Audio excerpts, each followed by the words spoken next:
What is going on, guys? This is episode number 2 of the Joshi Cyber Squad. We're back. Long break, I know. We said we are going to be back the following week. We weren't. That's on us. But we're back for some more Joshi talk. I am at the Misfit from Misfit Wrestling Pilot.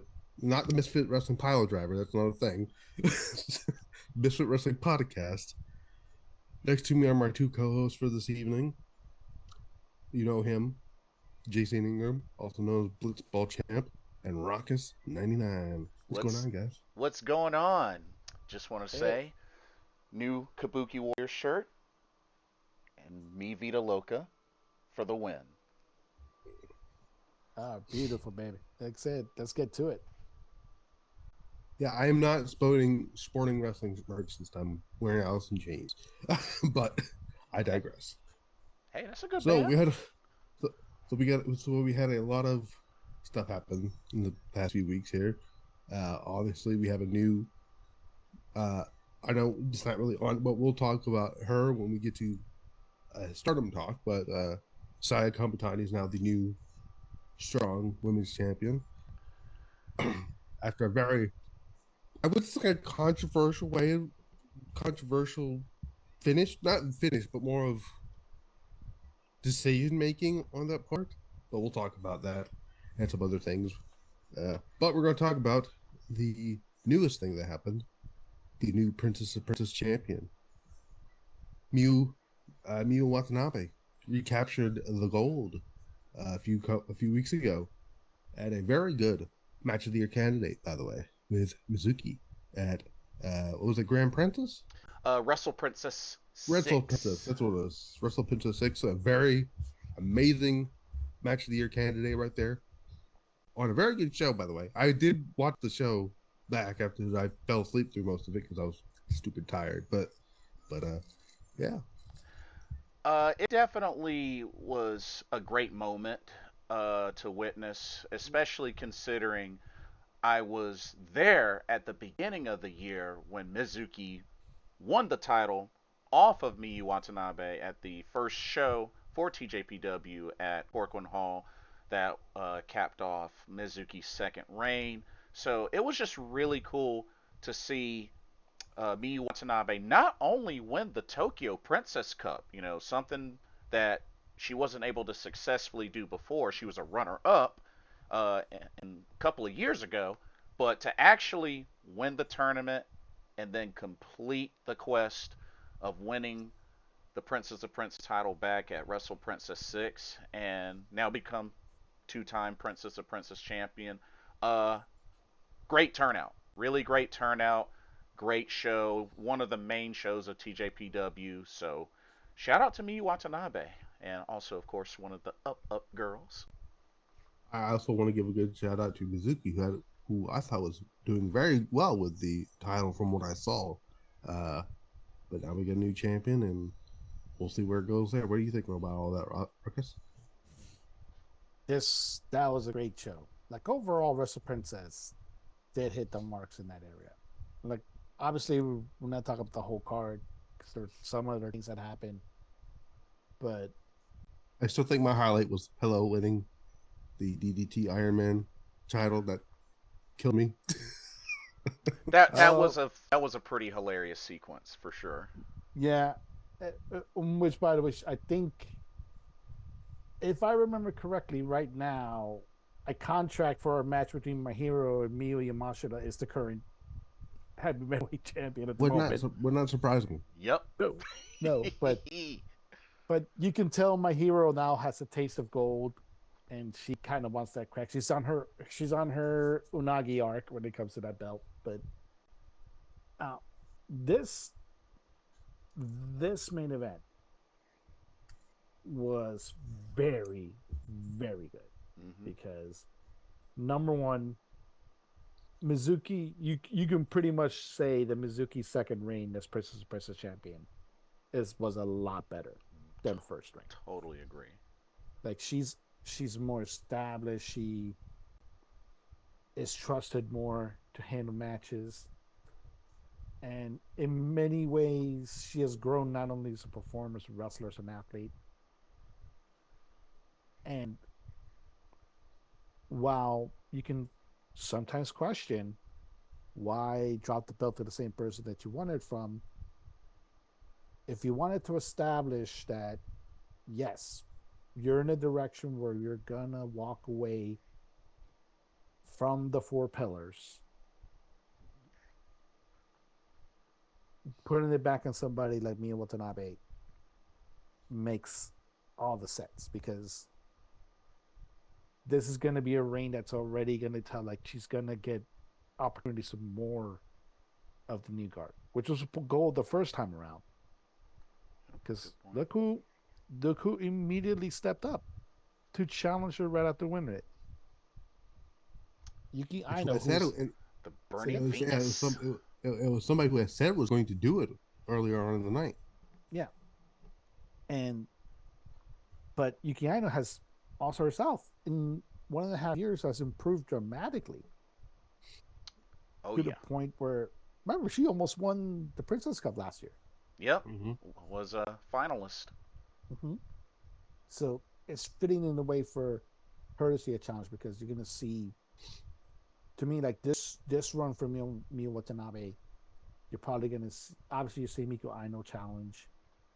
I wouldn't be surprised now Suzume challenges. Oh, good point. Good point. Yeah. Um, I also just want to say, just shout out to TJPW in general. Like this has been an incredible year for Mm-hmm. them with from the Texas tour and just the incredible shows from Grand Princess, Summer Sun Princess, the Tokyo Princess Cup, Wrestle Princess 6, all at the Ota War General Gymnasium, which I have Even been the to. shows that during Mania weekend as well. Yes, absolutely. During Mania weekend. And just, they've had an incredible year.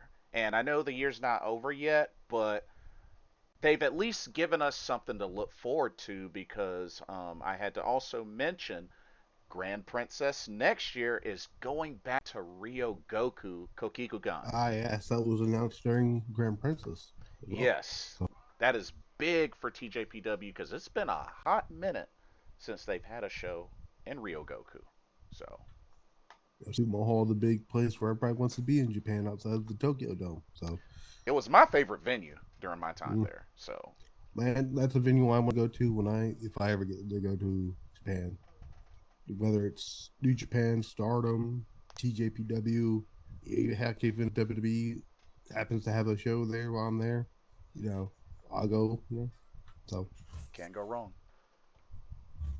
but I do pose a question here. So let's say she does. I'm not saying she drops the title now, right? But if she does, what will be next for her? Because I feel like she's done pretty much everything there is to do, much like Miyu Masuda. She's pretty much basically done everything.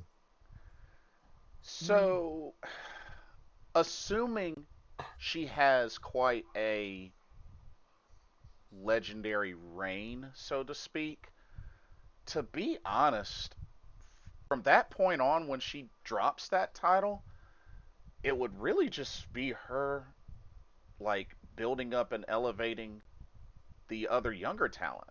Because when you think about it, Miyu Watanabe has done everything in TJPW. She's won every major tournament now. She's, the second ever Grand Slam champion of in TJPW history. So honestly, I mean, the sky's the limit for her. I mean, she's still in her prime as well. So honestly, it's definitely a really good question to really keep on our minds for a long time because that time's gonna eventually come. And then, yeah, like you said, where do you go? So, no, that's tough. Uh, Ruckus? there is technically one thing that she has not done. The one thing that she has not done. Oh, Hmm. okay. She has taken care and beaten 3 of the 4 pillars. Wait, You know there's one left. Which one has she not beaten? Yuka. Oh, that's a good point. Hmm. Oh my God, that's a good point. Yeah, that is me and Watanabe's white whale. Oh, And I totally forgot about that. And considering the if way AEW books Yuka, she spends a lot more time in Tees than she does in AEW. Which is a So good point. it right wouldn't be now she's surprising. fiction in Ring of Honor, but Yeah, um, which might have that's another conversation entirely. But then, the depending on where she is next year, I could see them at least trying to do her and Watanabe at Wrestle Princess. yeah, Oh, because Like that's the a only thing that's left. That's the only thing left. that's a good point as because in the 2 singles matches they've had, yeah, Yuka's won both of them. Which one of them was oh, actually both of them were Tokyo Princess Cup matches. Second round and finals. Yep, Wow, good call, Rockus. yep. That is the last thing. Otherwise, let's think about it. Okay, she's still the leader of the Up Girls. Yep. So she could still technically try to do that behind the scenes. And granted, this is contractual reasons. She may not be able to leave Tej without leaving the Up Girls. Oh, that's a good point as well. Yeah. So it would be more of a tour. It would just be more of a tour that she would be able to do, but it would be mostly in Tej. And she's at a point where, like I said, until she has that match with Yuka, like she can transition easily in a couple years, like into a backstage role, like managing the Up Girls, because since she's done everything as an idol Mm-hmm. in that company, obviously you got to take care of Shino, you got to take care of Uda, Yep. Raku in a way you kind of have to, but I have a feeling she's gonna wind up taking Yuki Arai in her wing because interesting. Tej has a lot, a lot of faith in Yuki Arai. Yep. Oh Interesting. yes, I agree. Man, I could just picture. Honestly, I could picture Miyu calling her out, and Mm. so to speak, in a way, after a particular defense. You know something? I've done every accomplishment in Tej, but there's one opponent that I've never beaten one on one, and that's the magical girl. Like, I could literally see her calling her out and just, I need to beat you. And doing it with the title on the line too. Yeah. Yeah, Oh, yes. Like, lost once, lost twice. I need one last shot at you. I cannot clearly say that I have sealed the deal until I've beaten you. yep. You can only have Mizuki as a proxy for so long. Eventually, you have to finish the job. Yeah. So yeah, that's very interesting. Actually, great uh ideas floating around there. See what they can do with after or while during her title reign. But yeah, so yeah, congratulations to Miyu Watanabe on her second uh capture of the princess title. But now we have to move on, unfortunately, because we could sit here talking about Miyu Watanabe all day, because we could if we wanted to. Yep. Ooh, oh my god, I don't know where that came from. But now we gotta move on to a very odd, weird, out of nowhere decision to do this. Sherry and Soray. Uh oh. So I'm trying to so let's cast our minds back to the Corrigan Hall show a few weeks ago. The Okay. same Kurgan show where Azumi and Saya Kapitani main evented. On that same show, we had a tag match between Karate Brave versus Sure, and I forget who her partner was. Uh, Kaoru Ito. yes, on that show, Shuri says was basically like, "Okay, I want my title back now. Thank you very much." And Sure is like, "No,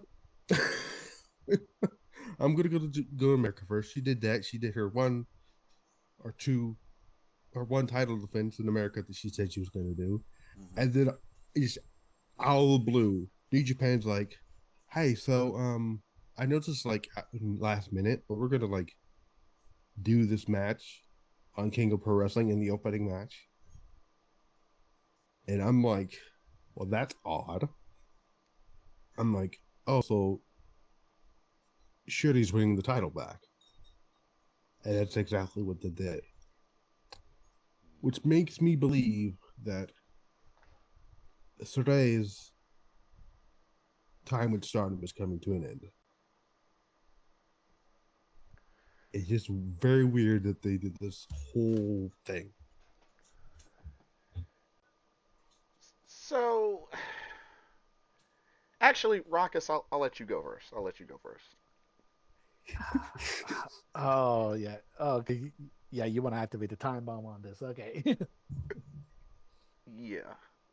First of all, that entire King of Pro Wrestling card had a weird vibe to it Mm-hmm. in many ways. Unfortunately, I think it's the show that solidified for a lot of people the ghetto needs to get fired. Yep. But outside of that, it Before feels you finish, how funny is it that both men's and women's titles changed hands in the opening and the main event? Pretty crazy. yep. Well, yeah, unfortunately there's so much thoughts into that, but it's not a New Japan show. But luckily, uh, the main thing with this is, unfortunately, to me, is this probably got decided because what Sari normally does when she goes to other companies, which is pretty much just big dog the entire roster, and then have the rest of the roster come up and fight her and get over. It has worked. Yep. While she herself has teamed up with like the other top players in the promotion. It didn't work with Stardom. Mm. Like the thing about it also that's like those fans, Stardom fans in particular, are loyal as hell to Stardom. Yep. It's bad enough when they see an outsider come in, but an outsider who is trying to say that nobody in the roster matches up to her. And specifically, we're talking about the Japanese Star fans. Yeah, the Mm-hmm. Japanese one, the ones that actually go to the Stardom shows. Because just look at a 5 star. Every match that Sari was in, they booed the living crap out of her. Yep. She got them to cheer for hate. Yeah. Yeah. Yeah, yeah, that particularly that faction of hate. Yeah, that was insane. But to Which is me, quite funny that the people they started cheering for was the people actually liking that group. yeah, yeah, that's pretty much.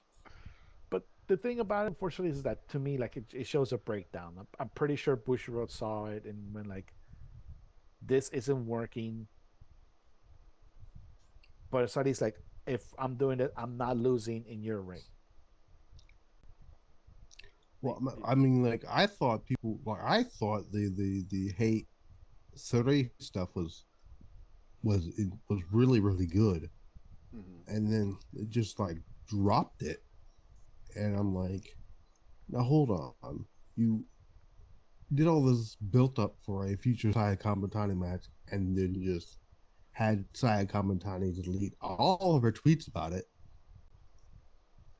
and That that was a sign. just I'm like, oh, then what was the point? Well, I think the whole point of it was okay. It had to be at a point where Sadi would have to be one of the top two people in the company. But like I said, that fan base was not happening. Right. And if if you're not gonna have it, and if the end goal in mind, which I know people are gonna say it's a nightmare scenario, but it's probably the end goal in mind, considering this is Bushi Road, of merging the IWGP with the Red Belt. Oof. You probably would want to do it between two wrestlers that are dedicated to stardom, and Shuri and Saya fit the bill Yeah. in that front. That's a good Sadi not as much, unfortunately. And now, keep this in mind. That I will say this. I've said this on Twitter, and I will say this to the people that think, hmm "Oh, Sadi dropped this because she's going to AEW. She's going to Ring of Honor." If she was doing that, there was no need for her to drop the belt, because she Right. would still be working with Stardom because they're a partner company. Yep. Her dropping it, and dropping it in this manner, mind you, means, yeah, this is a clean break. hmm And it's not only her, it's probably like the two main people, Miko Kano and Chi Chi. Their time probably, at least even doing New Blood, may be over. Because, Oh like, yeah, because they were partnered up with Sari. Gotcha. yeah. Yeah. So there may be, particularly Chi Chi, because Chi Chi has made some enemies in that locker room already. Yes, she has. Yeah. So That that leaves it to that point. one pineapple girl in particular. Yep. That's a good point. No, whatever. No, not even one pineapple girl. Just one girl that the IWC refuses to name her except for calling her Kevin. Oh yeah. Oh yeah. Actually, Like, that's a good point. I'm like, I've never seen Mia Masaki actually be ready to throw hands the way she heard Chi Chi finish after that match. I'm like, oh yeah, y'all got to scrap for real. Yeah. Whew.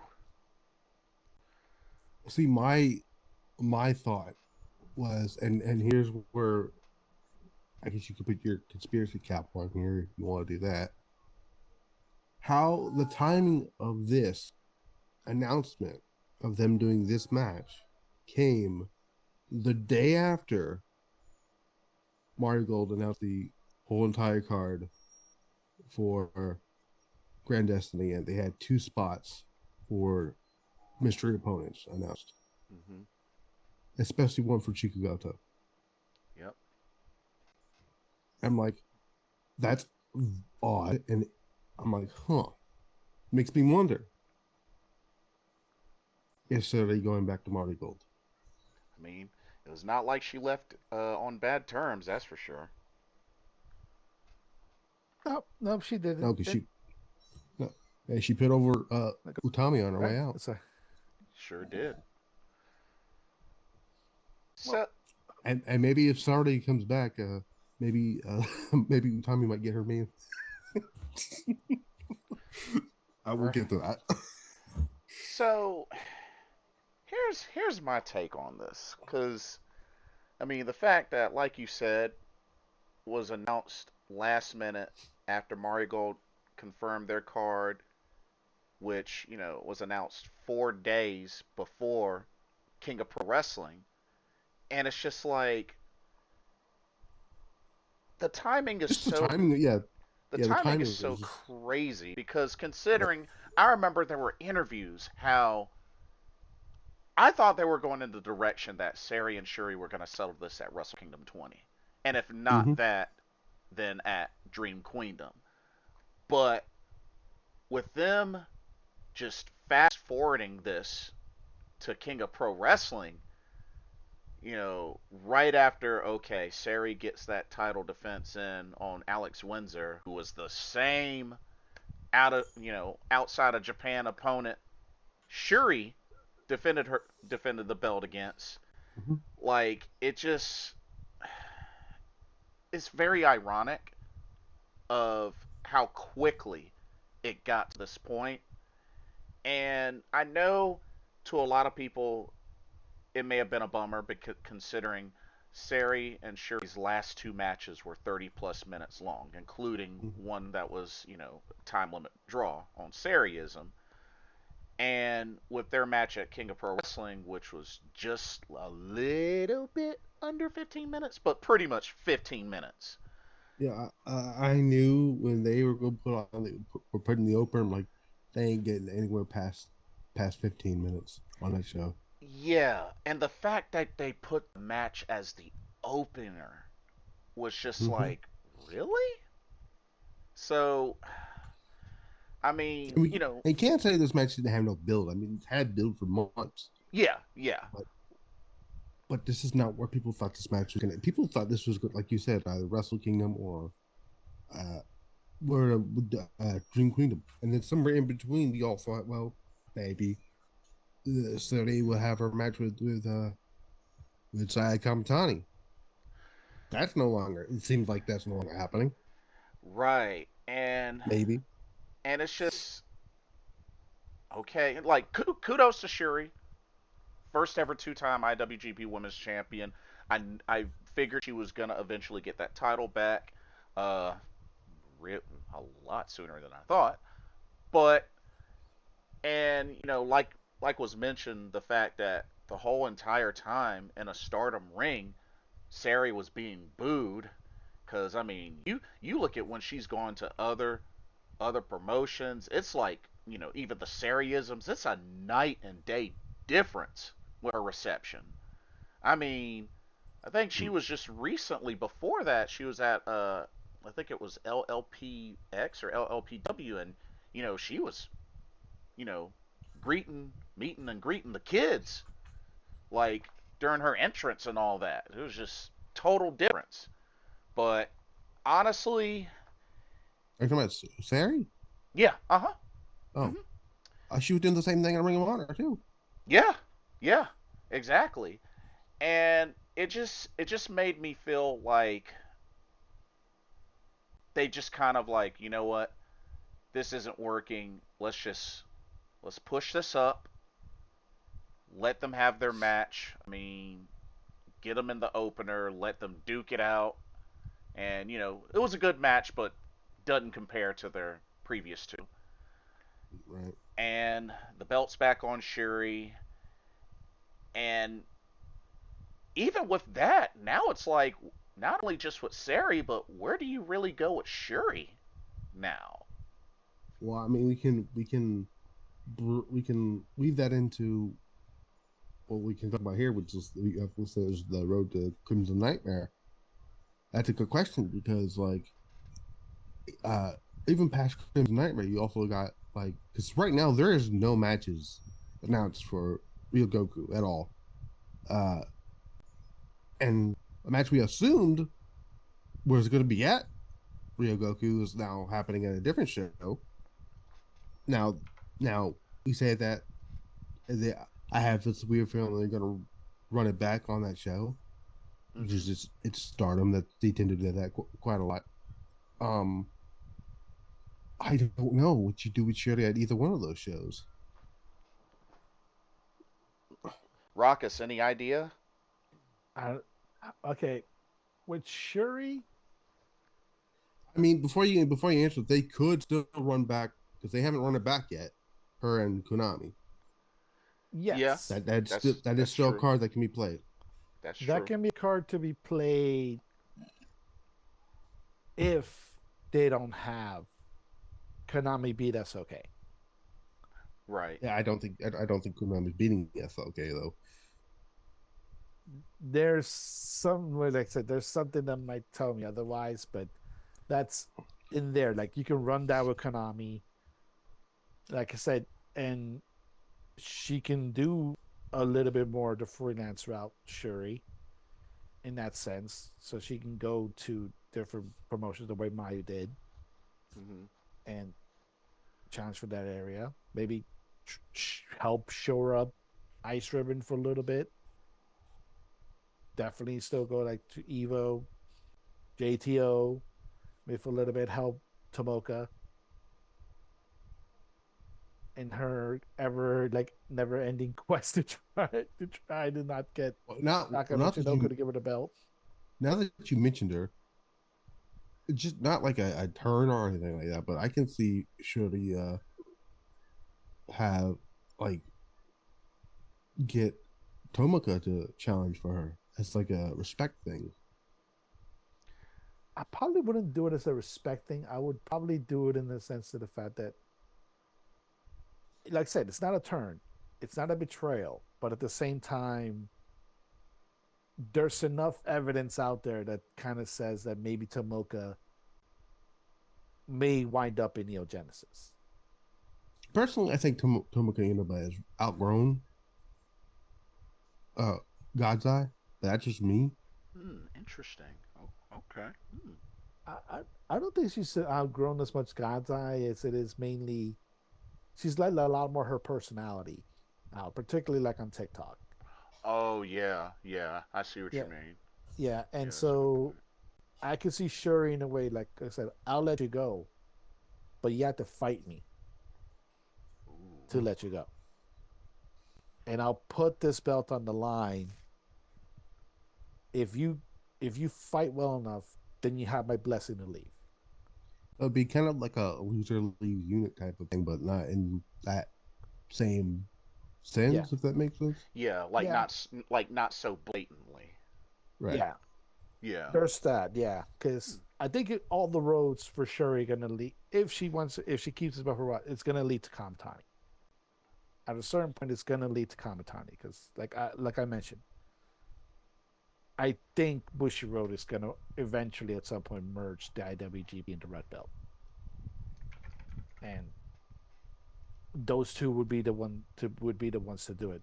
The road to get there is a little bit weird, but The thing with that is, I don't know if they want to put the red belt on Shirley again. Mm, I don't know Given if it's gonna go given to her, but she's definitely gonna challenge for it again at some point. yeah. And if anything, that it would be Kamatani having those belts. because it's I don't want to see that only because we just saw them do it. And it was stupid when they did it then. It's going to be really more dumb when they do it there too. But has it ever stopped Bushiroad before?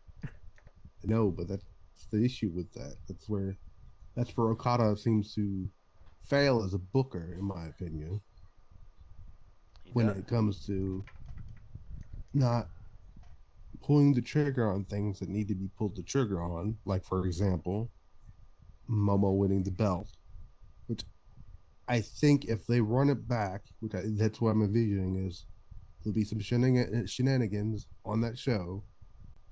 Hate will screw over Momo at this, and then it, to the point because once that happens, Momo's going to be like, I got screwed over. I want my rematch. Mm. And knowing Bushiroad, they're going to give her the rematch, and I think then they're going to pull the trigger on her. But that's just how I see it. It just makes more sense to do it that way than do more time. And then at that point, she'd be like, I don't care about that stupid pink looking belt. Throw it in the trash. I want the belt I actually want, which is the red belt. You know what I'm gonna do? I'm gonna throw a wrench into the system to Oh no. get y'all's mind stirring a little bit when it comes to Shuri.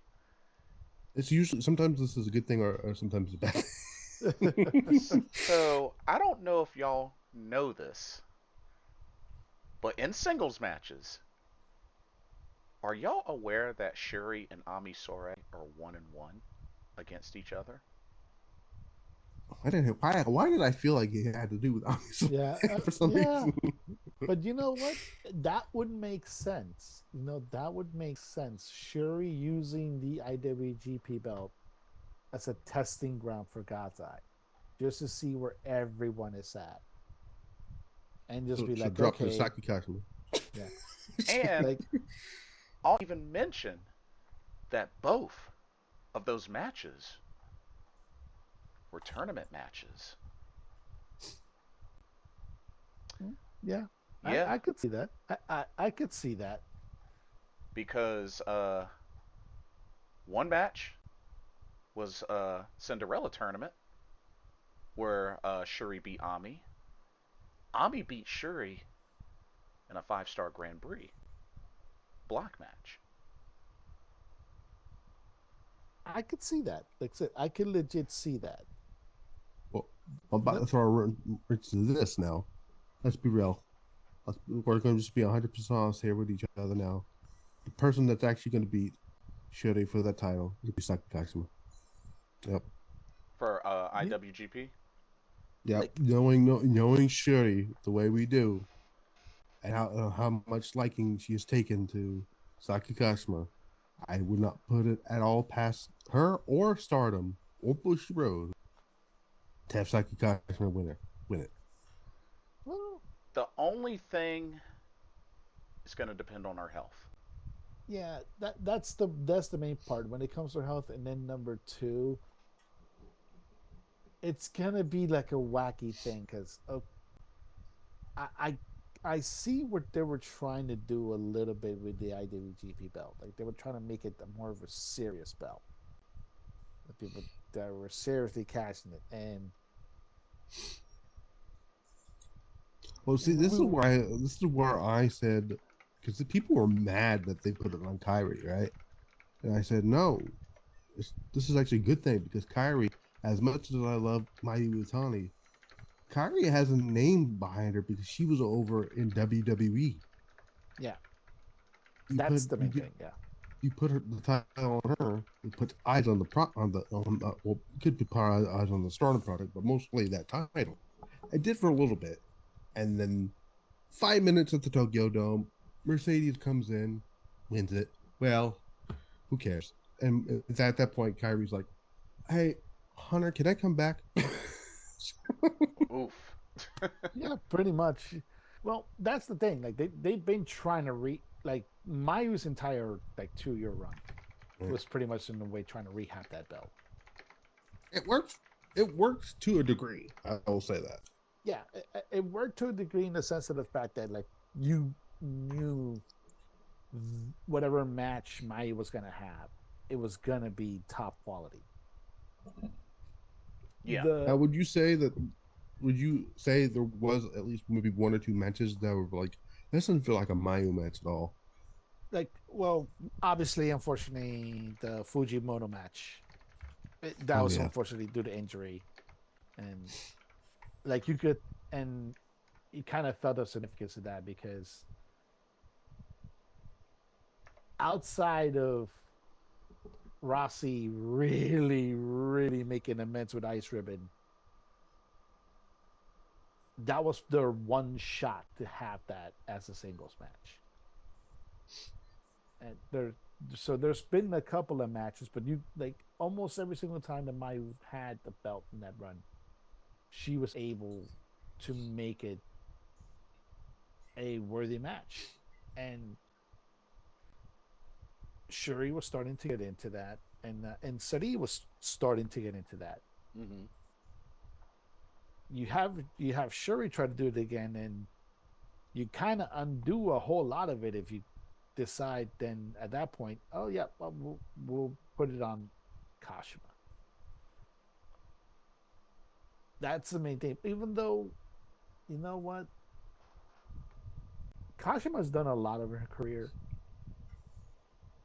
and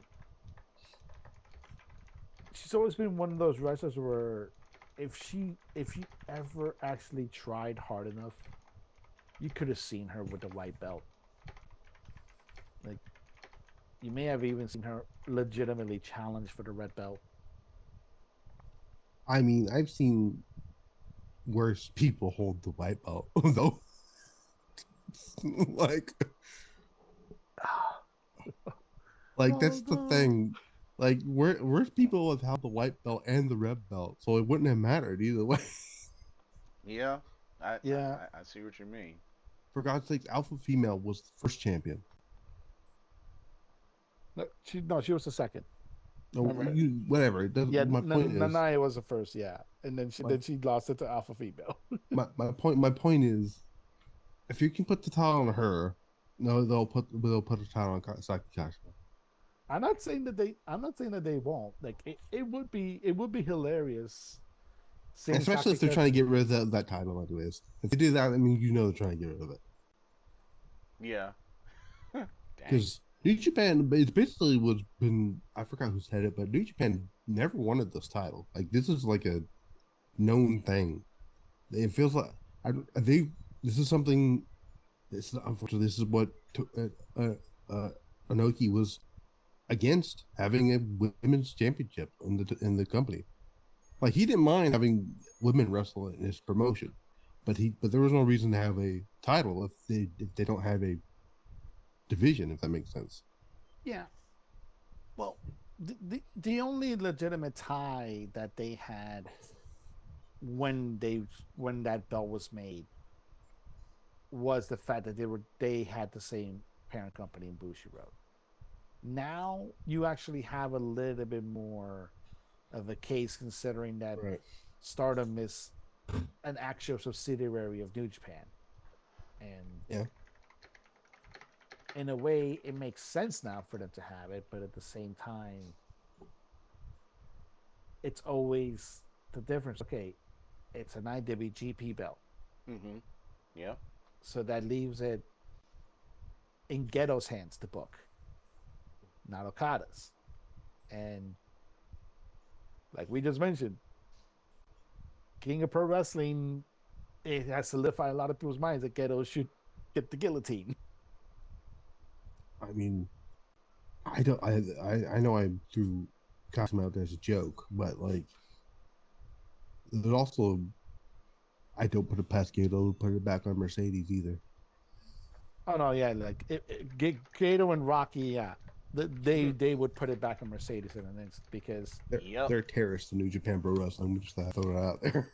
yeah, because because then at that point you can legitimately have that be out of the conversation completely. Mm-hmm. Because right now Mercedes legitimately has 10 belts, 9 of them that she will not defend at all, more than likely for a year.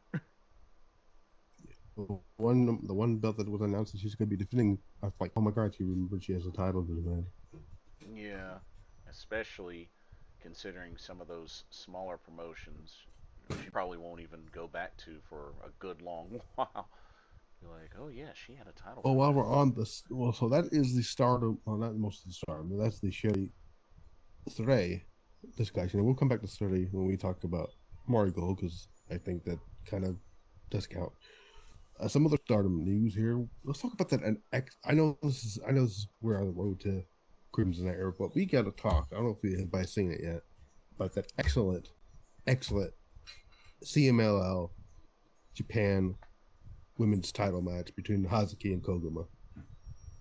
My God.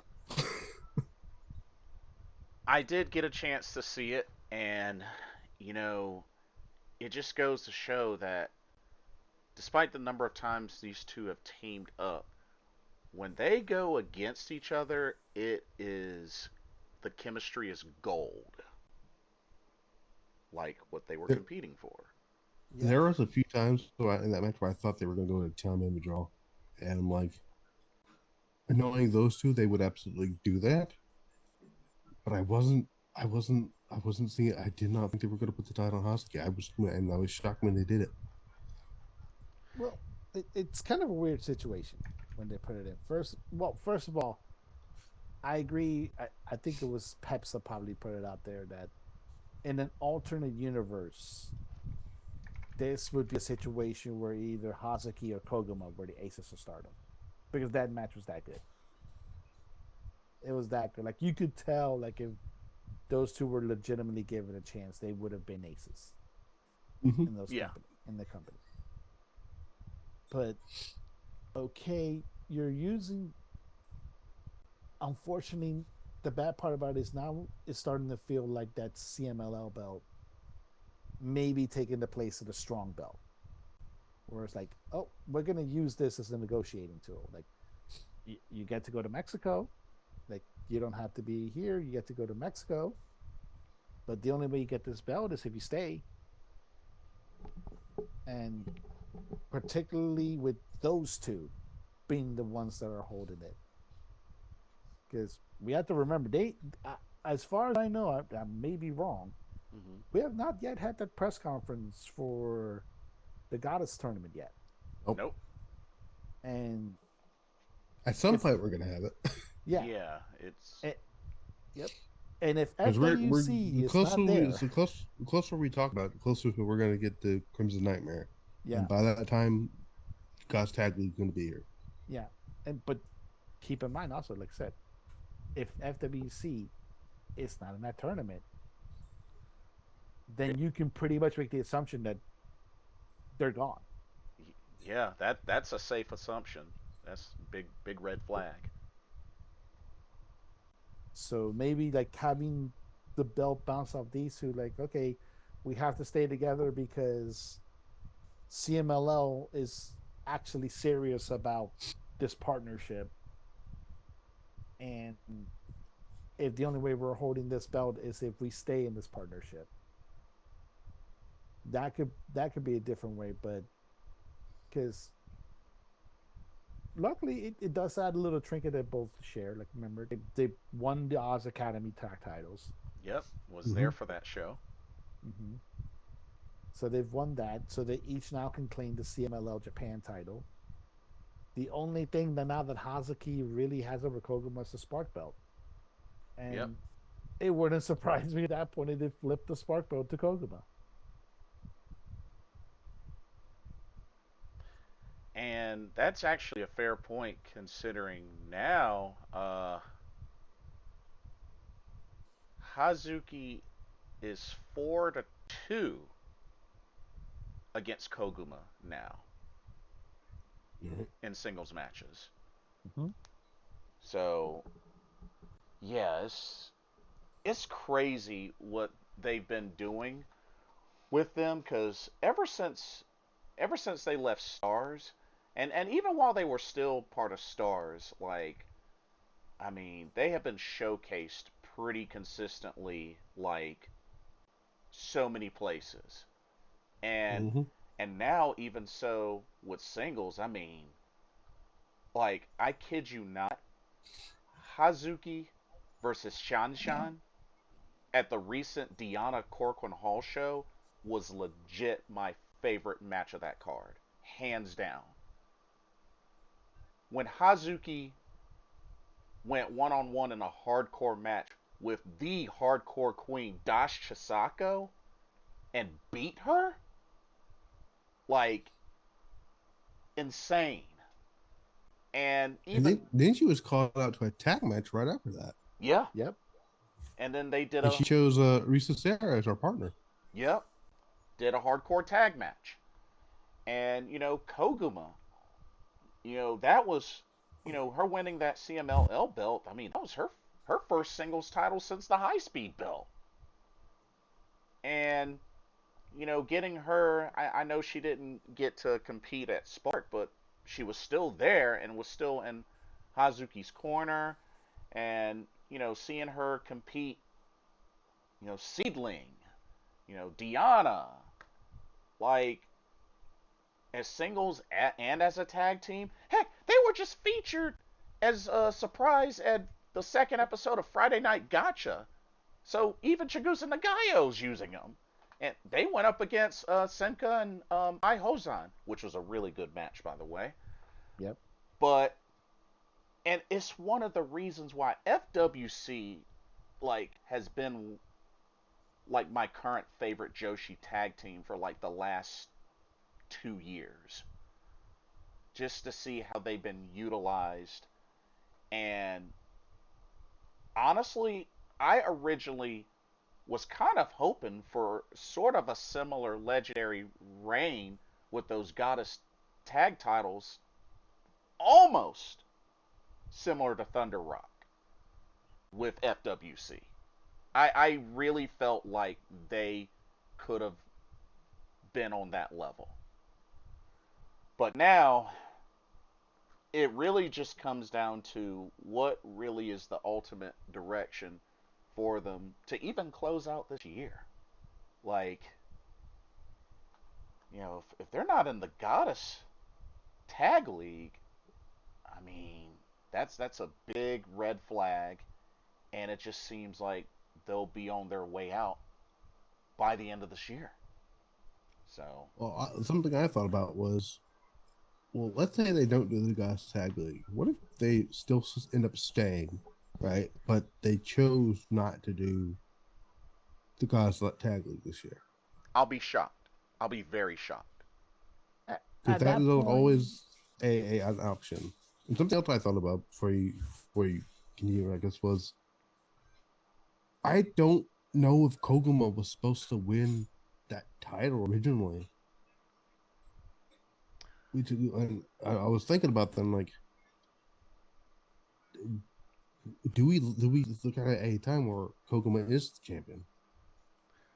I guess considering Maybe Dar not. Silhouette did get hurt in that yeah, match, that's a fair question. That's fair. yeah, it's a fair point in that area. But if you think about it, like FWC is a tag team, they take pride in being that tag team. Like the way Hasuki and Koguma work really helps out. For them to voluntarily not be in the Goddess League, but still stay around in the company, it would have to be a deal where they say, like, okay, half the year you're not going to be here. Half the year you'll be an excursion. You'll do like 2 months in Mexico, 2 months in AEW. I mean, like 2 months in building Well, when is that? relations. When is that CMLL tournament taking place? I think November. It makes me wonder if the reason they're not in the Goddess Tag League is because they're doing that. That is a possibility because Hazuki weren't they both announced, or one of them so far, Yeah, but they're not the yeah other. they're both in it. They're both in. Oh They're both in shoot. it. They're both in it. Well, Yeah, that would make sense. Like I said, but that's the only way it could work. Like if they say, like, okay, you're gonna spend a significant amount of time not being here, and then the rest of the time you won't. It at most you'll be challengers to championships. Because remember, Hazuki has stated once again that she wants to have a white belt match. Oh yeah, with the Starlight Kid. Yeah, and Koguma could easily go back into the high speed scene. Which I'm gonna be Easily. honest with you, if they never go back to that Starlight Kid Hazuki thing, that's a missed opportunity right there.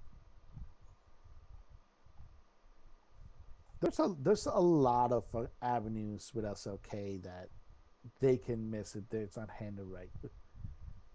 It's just something, Because unfortunately, with that white belt. Like you know, I, ever since ever since Mina did that whole double champion thing with Tam, that belt has not recovered. It has no, not fully recovered. right. And no, it hasn't. yeah, and like they had some ups, and then Mirai wasn't that bad. Like to They me, really did try with Mariah, and I don't know if it was gonna work. yeah, like they tried with Mirai. Like they didn't try at all. Sorry, with Soriano, they didn't try at They all. didn't even give it a chance to try with her because they immediately put it on Mikulata. Yeah, Right. And then they realized, oh well, we screwed up there. yeah, and then put it back on Sari, and then just have her almost immediately drop it to Well, point. then they put it on Not Deployed. Not Deployed did absolutely nothing with it, Yep, and unfortunately. yeah, and I, I think it's fair to say that even though the match quality has been good, SOK's run hasn't been an improvement, at least fully over Poise Run. I will say, a person, I think it's more of an improvement over Poise Run, in my opinion. Interesting. Uh, just because I just was not like I just and I don't know, just it's something's not clicking with me, and I don't get me wrong, I love Poi, but something's just not clicking with me for with her matches that much. I don't know what it is. I felt that way with her match with Tekla. I felt that way with her match with Soria. I don't know, just something. I don't know, just something's missing. To me, I feel like she's better off as a tag team wrestler than a single wrestler. But that's just me.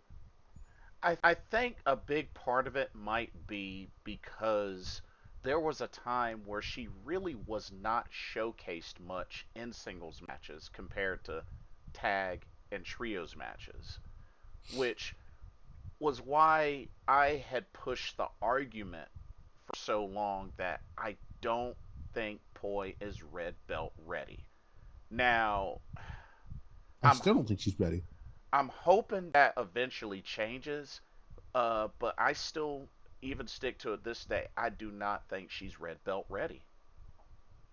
No, and there's a legitimate chance she'll never be ready.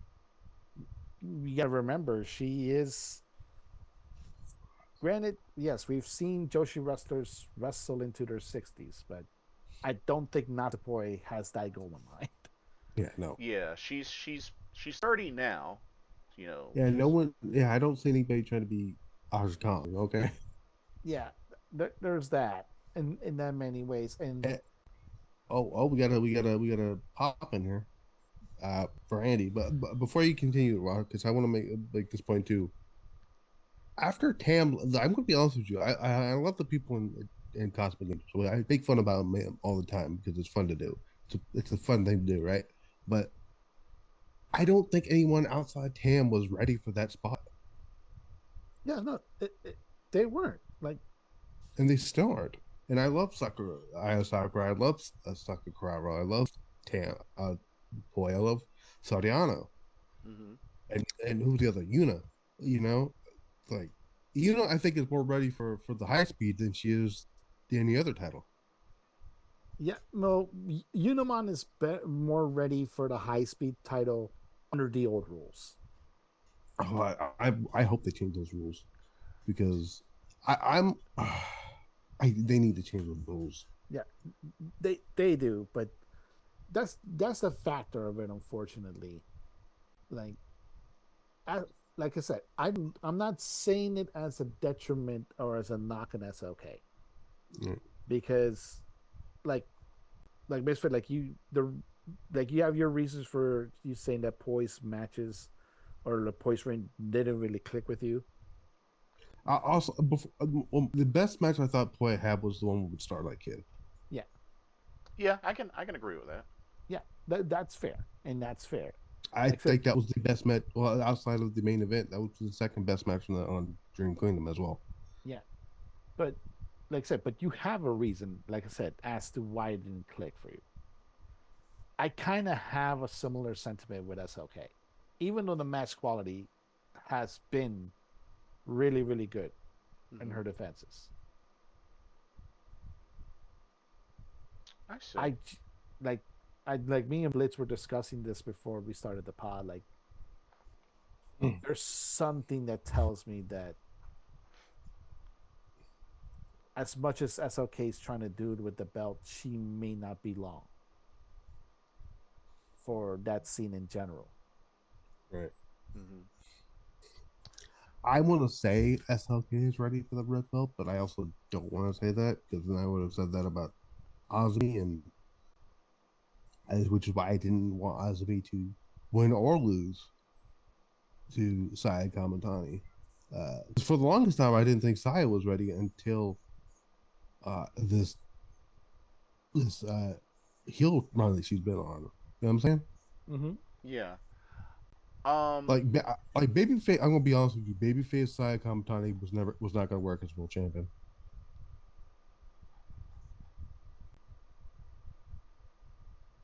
So Um. now, Andy, if you're here, you can if you're ready to. I don't know. Is he setting up or what's he doing? No, I'm here. I thought I'd do a run-in during the main event. Oh, Oh, snap. oh, yeah. So yeah, we're on the stardom discussion now. We went through some very interesting topics about what's next for Saturday and surety and all that stuff. FWC, which I gotta make a quick correction. I had to recheck this, and it's actually the series between Koguma and Hazuki is 4-2 Koguma, Oh, also Koguma is the one who has the more wins. because Yeah. I forgot. Koguma has beaten Hazuki long time ago when Hazuki was real Hazuki. Oh yeah. So I think she beat her in the debut match too. So yes. So actually 4-2 Koguma. Koguma beat Hazuki three straight times before Hazuki got a singles victory against Koguma. Well, Andy, while you're here, do you have any opinions on the things we've been talking about so far? All I've heard so far is SLK is not ready for the red belt from Misfit. That's all I've heard so far. So, so we were talking about. So we were actually on the whole white belt scene as a whole, uh, and something about Rockets had mentioned something along the lines of SLK's reign is not really what was it? it What was it? it was like in a similar way like Boys Rain didn't click with you. Right. SLK's run is not clicking with me.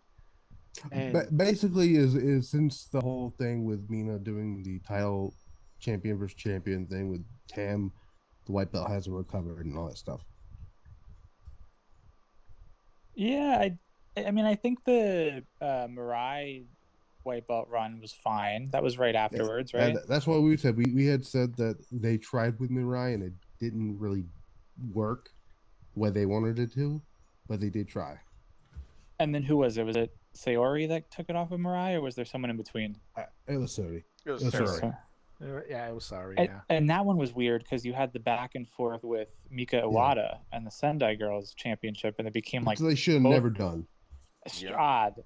I don't hate that they kind of intermingled, but odd to like marry the belts like that. But And the way they did it too, because they did it right after that huge moment with the tag match, the huge tag match with Uedo Tai and QQ, and then they said, mhm. well, everybody's sad now. Let's do a title switch for no reason. I think that the tough thing is that when you go like back, you look at Mhm. the Saya Kamatani white belt run, which was probably like at peak of the peak. You can probably only match that, but you can't top that. And then the match that she had with Mina in April 2023, fantastic match. And they had the built-in story when Mina broke her jaw the first time they wrestled. It was the redemption arc, right? Like such a good match. Yep. I almost feel like people's expectations might be up there, and maybe rightfully so. But like it's going to be hard to get back to a Saya Kamatani run or a Mina victory. And Mina only held it for like a month or something, right? Which was a sin. But I think it's Right. going to be hard to get back up there no matter what. And maybe they're just trying to like reset, if you will. I mean, like, because I always state, and I've told Jason this multiple times. Mm-hmm. My favorite white belt run is the Momo Watanabe white belt run. Mm-hmm. How phenomenal that is, and I always say that was what Momo did with that belt is the same thing that Nakamura did with the Intercontinental title in New Japan. Same thing, and that's what people were wanting with the white belt. They want that Sai Kamatani, Arisha Hozuki, and Momo Watanabe type run from people. And I don't know if we're gonna get them until we find the right person that can carry that. You know what I'm saying? So when it comes to the white belt, um, I know for me, like always, like when it came to my favorites, of course, Arisa Hoshiki, Momo Watanabe, can't leave her out of the picture. Um, because of the fact that it was an American that held that title, I gotta give a shout out to Santana Garrett, who had a pretty dang on legit reign with that title, especially when it came to defenses.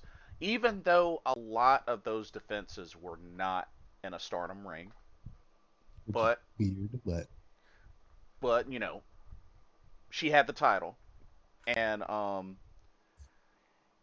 when it comes to Starlight Kid, I mean, I'm I'm cool with it and whatnot. And this was something that Ruckus and I were talking about and I know a part of this goes back to her loyalty to Mayu, but I was thinking, at a time whenever she does lose that white belt, that she would have to be thrusted into the red belt picture within 6 to 8 months after that. And if that does not happen, part of me could see her bounce. because wasn't there, and it might have came from Okada himself, but I could be wrong. Wasn't there either a rumor or a report or some type of interview given that said I already know where you're more going. more Stardom talent is expected to leave after, not Mayu, but it was before. It might have been after Yep. the big names left, like Julia and Utami.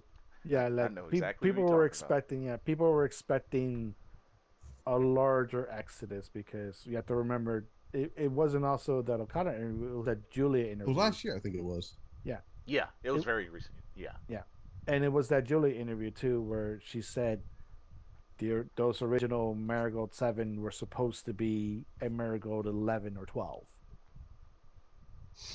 Yep. So So, so there's that, And then, unfortunately. like immediately after that came out, we heard Micah Kama say she's not going anywhere. Tam said she wasn't going anywhere. I think Momo said she wasn't going anywhere. Uh, let's see, who else was it? There was somebody else. Shuri probably. Shuri. Might have been Sherry. I'm not entirely sure. My claims she said this, but I think unfortunately she had no choice because she had to promote that movie. Um, but yeah, my Micah was like the very first one to be like, no, and she was the world champion too at the time when this was going on too. So Yep. she was like, no, I'm not going anywhere. Listen, she's like, I have listen, look, I loved my time with Rossi. He helped me out quite a bit and all that stuff, but I'm not going anywhere. Yeah, it's people were. I know a lot of time people were expecting the Misawa level exodus. Like, I don't think it was ever gonna get that bad at once. Is there potential for it to become reality over the next year or two? Yes, Maybe. I'll be honest, there is, but Mm-hmm. luckily Stardom has positioned themselves at a point where they can actually recover And they're from an. doing it right now because a lot of people, and it wasn't me or any of us here, but a lot of other people online were like, you know, once Maya leaves, it's over for Stardom. That was something that people were saying. Yeah, a lot of people Mayu's were saying gone, that. Yeah, and Mayu's been gone for months, and Stardom just sold out the Kurgan Hall. Yeah. They're doing better than almost ever before. Yeah, yeah. And I'm Yeah. not saying that's a connection between Maya leaving and then they start to do better, but no, you know what I mean. no, It's no, but they were good. They're going to do fine. They're they'll be probably going just to go fine. out. Yeah. Yeah, If they do, they're I said super really earlier, fine. and they do the whole bull crap with Momo and Saya, then they do not the dream match, the rematch at Ryogoku. That place is going to sell out because that's the storyline people want to see finished at that show. Yeah, So, Yeah. you know, Because my whole point was, at some point, Okada and company had to prepare for post Mayu, so they might as well had go ahead and like start brainstorming, like start getting some things together because there was only a matter of time before either Mayu retires, if she chooses to, depending on whatever her life goals are, or if she decides to pursue a different promotion avenue. One way or another, Stardom, New Japan, Okada, they had to prepare for post Mayu, just like they Yes. prepared for post Kyrie, and just how Mhm. they prepared for post Io. Yeah. Mhm. And It did take a while post for Kyrie, post EO was even worse because that's when the yeah, WWE signed half the roster. yeah, and the post EO thing, like Yep. it took a while. It did, but that's where they said, "All right, our new ace is Momo Watanabe and who was the other one? Who? Oh my God, who was it? It was No, Momo and it was that like trifecta. It was Mayu, and then but the people that were right behind her were gonna be Momo and Arisa. Oh yeah, okay, yeah. So and okay, Arisa. okay. Yeah. So yeah, okay. So it was those two. I couldn't remember who the other one was. I knew Momo was one of them. I vaguely remember I could not remember who the other third person was. But the point is, where was I going with this? Oh, so not even Mayu leaving. The day before that, Tam retired. So so in a 24-hour span time frame, they had to prepare for both Tam and Mayu.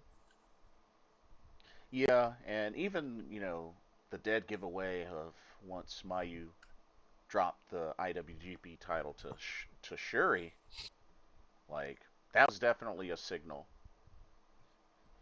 And she didn't even it wasn't even 24 hours later. She was like, "Hey guys, I'm in Marigold now." Yep. Yeah, like I think it was literally at a point they probably had an agreement. Okay, the day after or the day that you drop this belt is the day you get to leave. Yeah. And And Like I'm they not just saying had to she wasn't happy in Stardom because she was, but that whole year with the whole stuff with Rossi, something was off about her. We all knew it, yeah. and those tweets that she tweeted and then deleted them was Yeah. like, yeah, something's not right. yeah And then don't forget she along the way her father passed. Yeah, So like yeah she took on quite a lot, and just that while trying to figure out her next move, and even you could tell when she debuted for Marigold, when that emotion, when everything just kind of came out, I think that was the signal that she was happy again. I had not seen that woman smile that much in so long at a press conference that I was like, I was smiling for her, and she Mm, was happy. She was yeah. back where who she wanted to be with. That was the difference. That was the major difference because you saw how solemn she was sitting next to Okada, knowing the position that she put Stardom in, hmm but knowing full well that Stardom was also aware that this was going to happen. Right. And then, like, yeah, the utter joy that she had when literally, like, 2 days later, she's joining Marigold. Like But a night and luckily, day thing yeah, difference. but luckily, like, let's mention it, they prepared, Stardom prepared for this, and they're in a Yeah, really, really good position yeah. to do it now. Is it is it a good enough position where it can backfire on them? Because Maybe. let let's Maybe. let's let's not forget how hot 2018 to 2019 New Japan was. Oh, unbelievable. Oh, And absolutely. and And then AEW happened. and then AEW happened, and So then we yep. have seen what has happened to the quality and just the roster of New Japan Man, post yeah, AEW. yeah. And As soon like they lost once New Japan. I know this is Joshi, but this kind of makes sense here. Once New Japan lost Jay White, Okada, Naito, uh, Osprey. Ibushi, Osprey, those five names, they're fixing to lose Tanahashi next year. I know he's going to be backstage and all that stuff, but like in the ring, that's their pillar, not pillars, but that's like their big names. And taking Tanahashi aside, the five that I named, they also, I know Nakamura was already long gone, but I will throw his name in here as well just because it makes sense. Like if you wanted to kind of compare it to like an NBA All-Star Dream Team, sort of, so to speak. I would say I'll put this in NFL perspective in four-way. The Patriots lost Tom Brady to the Buccaneers. What happened to the Patriots? Ah, I see what you're saying. Yeah, yeah, Yeah, good yeah. example. They have not recovered once. No. This Well, this is kind of sort of the similar situation here with New Japan. yeah, it's New Japan, and the main thing about it now, the reason I brought it up is because, like I said, Stardom is now a subsidiary of New Japan. Yes. There is nothing that will stop Tanahashi. That even if Okada's actually fighting this, if Okada's trying to actually do what's right for Stardom, Tanahashi could just easily override him. So like, no, we need to do this because we need to keep this partnership with AEW.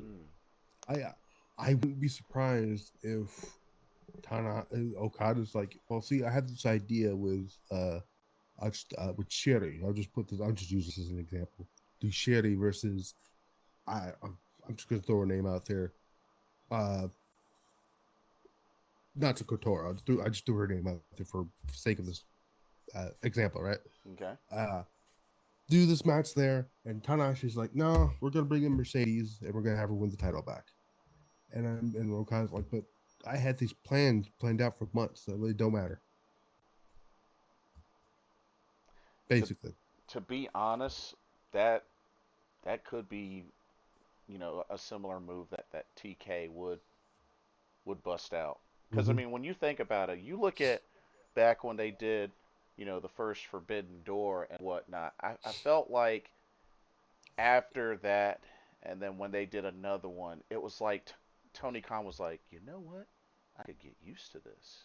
And then, I mean, New Japan Japanese fans are really not happy that Takeshi's the champion right now. yeah, oh yeah, they are letting New Japan have it. Like, Yeah, well, that's a division within itself. You see, like, okay, there's section of New Japan fans that are not happy that a quote unquote DDT guy in Takeshita has the belt. There's the ones that are mad that because Takeshita is signed to AEW, mhm. and then there's the ones that are mad that it's not Suji holding Which the is belt. weird. And here's the weird thing about this, because they weren't mad that Moxley won the title when he won it. So I don't understand it. I still don't get it. That's something for a different podcast. That's something for a different day. Yeah, Uh, but Yeah. but uh, but yeah, the whole thing's. But yeah, what are your thoughts here on this whole thing, Andy? I have two thoughts. I think first and foremost, Tony Khan has never shown an interest in signing really any Stardom talent, except I know Mina went, and that's like the only one I would say. Well, But like Tekla, technically Mariah, I guess too. But Tekla. Mariah was a foreigner, so I don't think that that's like a Well, major technically, concern. you could also technically say Riho, but if you Yeah, want to. that's more of a stretch, I would say. That's a stretch. But technically, I guess you'd be correct. But um, I just don't think that's too much of a concern that people should have. Right. At least talent going in that direction, like funneling out of Stardom and into AEW. Maybe they would go out of Stardom and elsewhere. Mm-hmm. And the other thing with the IWGP Women's Belt, let's say they do say something like, "Hey, like somebody brought up the example. I think it was you, Misfit. Mm-hmm. Tanahashi says." Well, we're going to put this belt on Mercedes. We have this great partnership. We want to bring Mercedes and put the belt back on her. It's technically an IWGP belt. It's not technically a Stardom belt. I know it's all Right. under the same roof behind the scenes, whatever. But Right. if you're looking at it in terms of the lore and the story, that's technically a New Japan belt, and it always has been. Yep. And Stardom wrestlers would kind of I'm gonna use the word get like loaned to New Japan for certain shows, right? Like when Right. Kyrie won it, when I guess Mercedes came in, even when Mayu won it, like it was never like a true home belt for Stardom, the same way that the New Japan Strong Belt really isn't a home belt for Stardom. Right. Right. So even if they go and do that, I sure, maybe if anything, it gives you more star power and Mercedes can come to Stardom again, and that can lend itself to draw some more crowds. But I don't know. I think somebody brought up the point about the booking too. If Okada has some plans in mind, I wonder if that really is the case, or maybe if they just say, "Hey, you can do whatever you want with this until we come calling for this belt again," because it is technically an IWGP belt, whatever the history, like, you know, they have that lore of like, oh, this collection of people are the ones that decide these IWGPs. Right. So I don't know. I think it could. I'm not saying it couldn't happen in both scenarios, but I just think it's unlikely both ways. Right. So now we go on to some other things that are happening on Crimson Nightmare coming up. We did find out that we have another match added to Crimson Nightmare, which is a very interesting one to be put on here. It's Konami challenging Starlight Kid for the white belt. Didn't see that coming, but I don't know. I don't think Konami's winning the title. This would be her 700th attempt to win this belt. um, if she didn't win it in her 699th attempt, she's not going to win it in her 700th. Unfortunately, I really don't know if they're ever going to put a singles belt on Konami at this point. I think Konami's there now just to help the young talent, which I feel like she would be perfectly fine to do. But given she's basically one of the veterans of that locker room, but that's just my take on that. To be honest, for the longest time, like maybe for about a couple of months, I just had this feeling that the only two that I could really see dethroning Starlight Kid for the white belt. I mean, for a while, it was either Konami or Hazuki. But now that Hazuki's a double champ, I feel like that idea has been put on hold. And I have my choice already. and with Konami, I feel like if it doesn't happen at Crimson Nightmare, then I definitely scratch that one out of the picture. So That's I don't that's know. part of the reason why I'm thinking there's actually a legit chance that Konami might win this. When I start thinking about it, Now because say again, sorry. now there was kind of a sleeper that I had a long time ago, but honestly, I am not convinced they will ever put a singles title on her. I hate to I say know, it, I know who you're talking about. but it would have been It's so Koguma. nice. It's Kogumo. Not Koguma, not Oh Koguma. no. It was It's actually it was actually Kogo. it was actually Suzu. Oh, I don't know if I agree. I think they are going to put a title on Suzu. Just I not think not Suzu will yet. get. Yeah, I agree with Yeah. Matt. I think Suzu will get something eventually. Yeah, Like I a singles title though? Yeah. yeah. Y'all I think so? I Dude, she's think like 22 years old. She's I got a think long time. I think when eventually, because I think Micah eventually is going to win that title back, and when she does, she's going to drop it to Suzu. I mean, what? 8 straight singles title shots and going You 0-8? well, you got That to think about that's a lot. you got to think about it also. This Blitz, that's almost the same record as SLK had before she got the white belt. It took a while for SLK to get that white belt, though. Yeah. You also, I mean, there's two ways to look at it too, Yeah. right? Like there's the glass half empty way, which you said, and then you can say the glass half full way, where you say, well, I mean, she's been in we're this close to Momo white Brit belt. that So too. same. But I was True. gonna So, with Suzu, she's gotten 8 chances at a title. Like that's more than a lot of people in recent memory. That tells me she's still high up on the card, and they're keeping her in contention. even if she's losing, like I behind the think it's because scenes. Suzu Yeah, has to have the right person to take the title off of, and there are two people. Micah's the one, and the other one would be, oh my god, who was I was thinking of? Jesus, I just had the name and the name just the name came to me and it's kind of wait, I don't remember who it was now. May? But there was huh? May? But that would mean May would have to win it first, and Maybe, but I don't know if they're gonna put the red belt on Oh, yeah, oh, we're talking about the red belt specific. Oh, okay. Yes. I was talking about Um. any singles title, but Yeah. okay. No. I think they see her as red belt champion. yeah. Um. But as I was saying, my choice to win the title off of Starlight Kid is Rena Rena. because Oh, okay. I think it's about time we. I think it's time for her to. She's finally outgrown the future division. Uh, I at this point I don't think she's ever getting that high speed title match that should be owed at this point. Mm-hmm. Uh, that she's had that was months ago.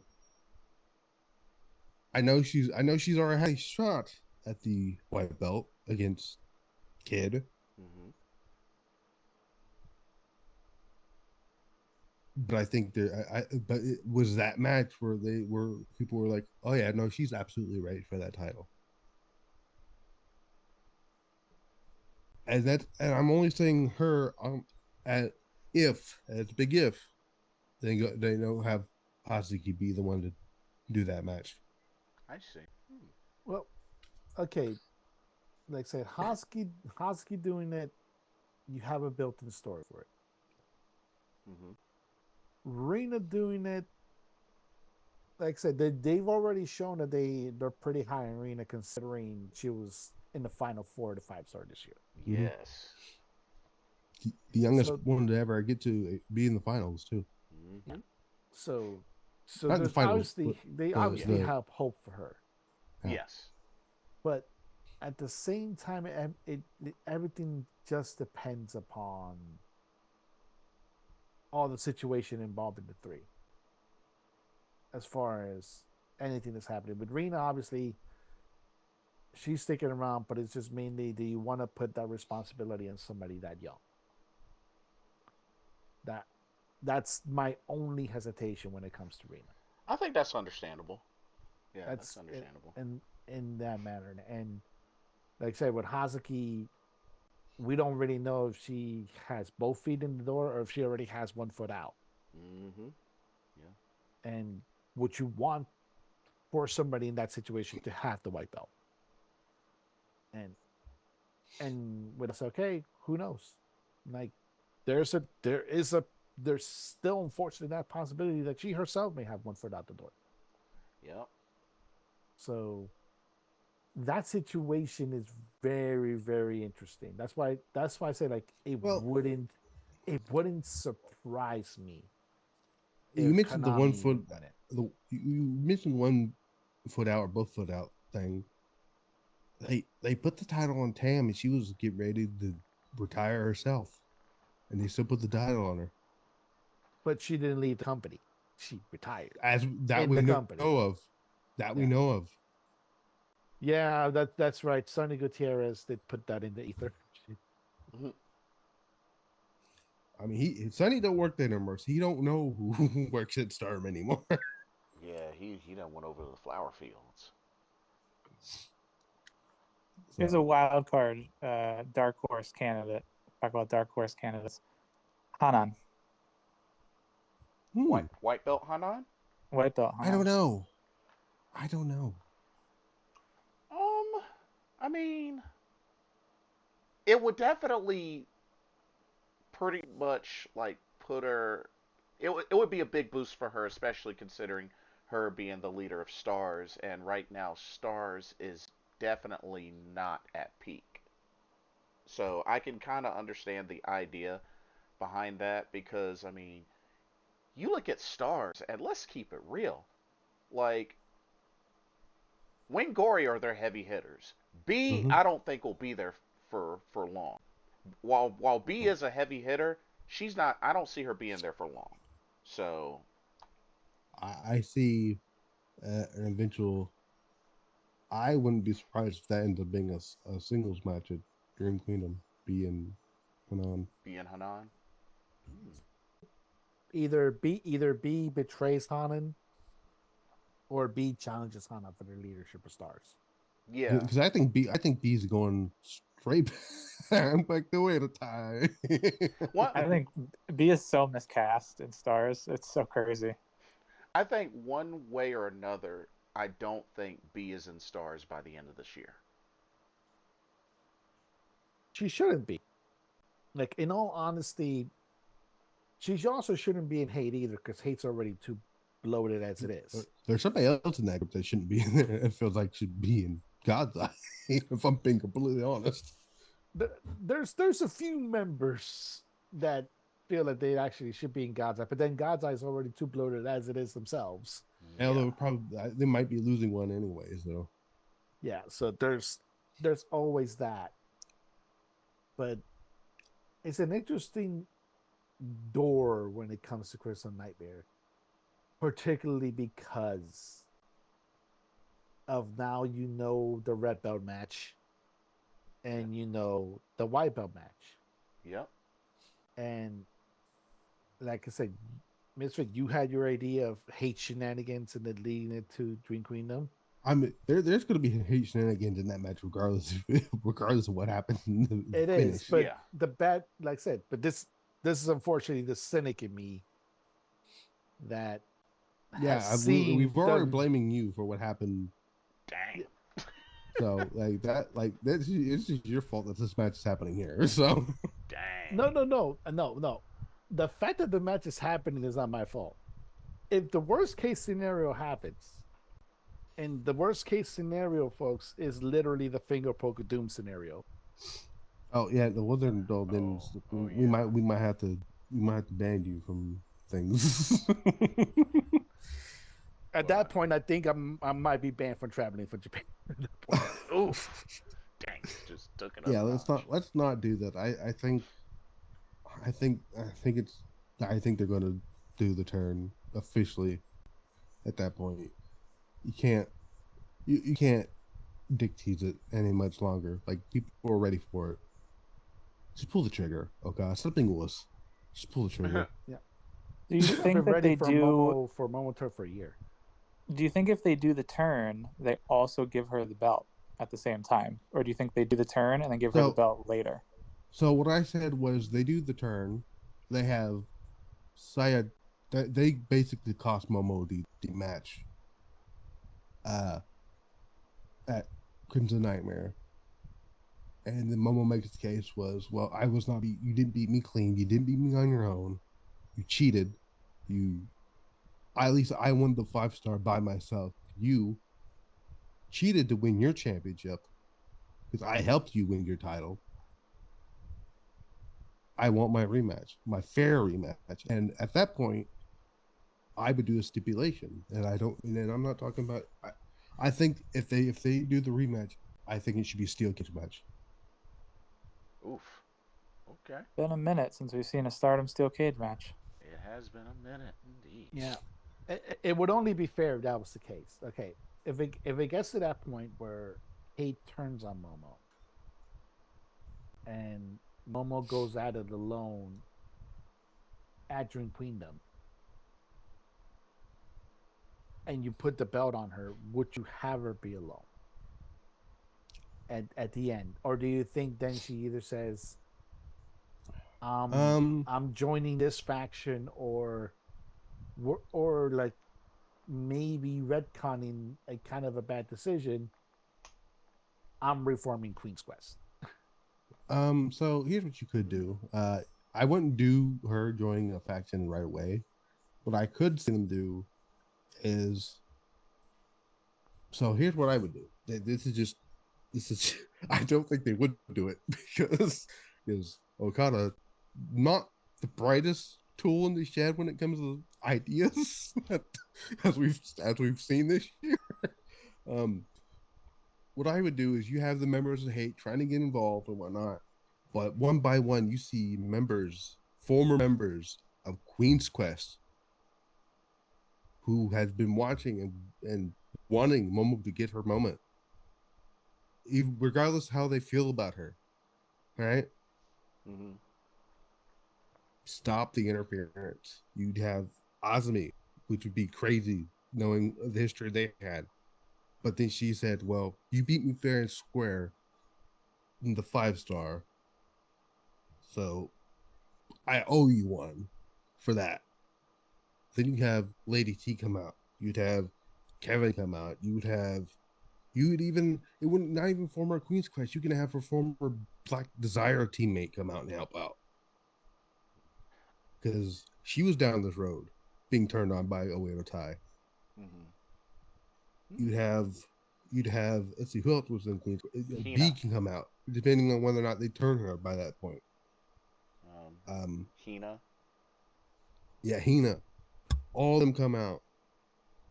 Put their feelings aside for Momo, just for this one night, The and only one then that be I like, wouldn't see doing it would be Azumi, because well, because the main point would be is okay, if you have this redemption road, Momo needs to have a personal redemption road with Azumi specifically. My reasoning was, like I said, Osby appreciates that she won the tournament on her own, like the finals on her own. I owe you one, so this is my owe you one. With But maybe, with in maybe return, like an incentive. I want to crack at the title. Yeah, there it is with an incentive behind it. Yeah, I could see that. Yeah, that's reasonable. That's reasonable. But in the end, the one person I would say that would stand next to Momo, depending she depends on whether or not she stays or not. Hazuki. Interesting. Okay. Okay. Hmm. I mean, hey, That's what I would do. they go back. But They go back as will well. they do any of that? Probably not, because Okada hates good things. But so do we want to do the Oscar Rio and then finish off with the Mari Gold Yeah, let's topics? go through that real quick. Yeah. Rio defeated Kabuki Warriors, which I am iffy on that decision. But um, the story's not over. I thought it was a pretty good match from that side of thing here. The manipulation of poor Kyrie is getting to that point where she is now taking photos of her eating for her depression. um, Oh yeah. uh, poor Kyrie, somebody save her. She got her old music back, by the way, which I was iffy on because I'm like, that's her babyface music. Just wait until she actually turns on Kyrie to bring that, not Kyrie, Oscar to bring that back here. She had a great match with Rhea on Raw tonight. Uh, so great stuff there. Love the story they're going there, which is leading eventually to War Games with Team Rio versus Team Kabuki Warriors. So yeah. I really like the fact that they were just under 20 minutes and they were the semi main event at Yeah. Crown Jewel. Like, got plenty of time in that Mm-hmm. match, which was really I good. I was really feel bad that they had to follow AJ and Cena though. I mean, yeah, that is true because that was definitely my favorite match of that whole card. But But but they at least got a decent amount of time. But just about mm, 20 minutes. And one thing I will say, Crown Jewel was definitely much better than WrestlePalooza. Like, oh, easily better absolutely. than WrestlePalooza. But It was a definitely, B. yeah. Uh, According to ESPN. ESPN.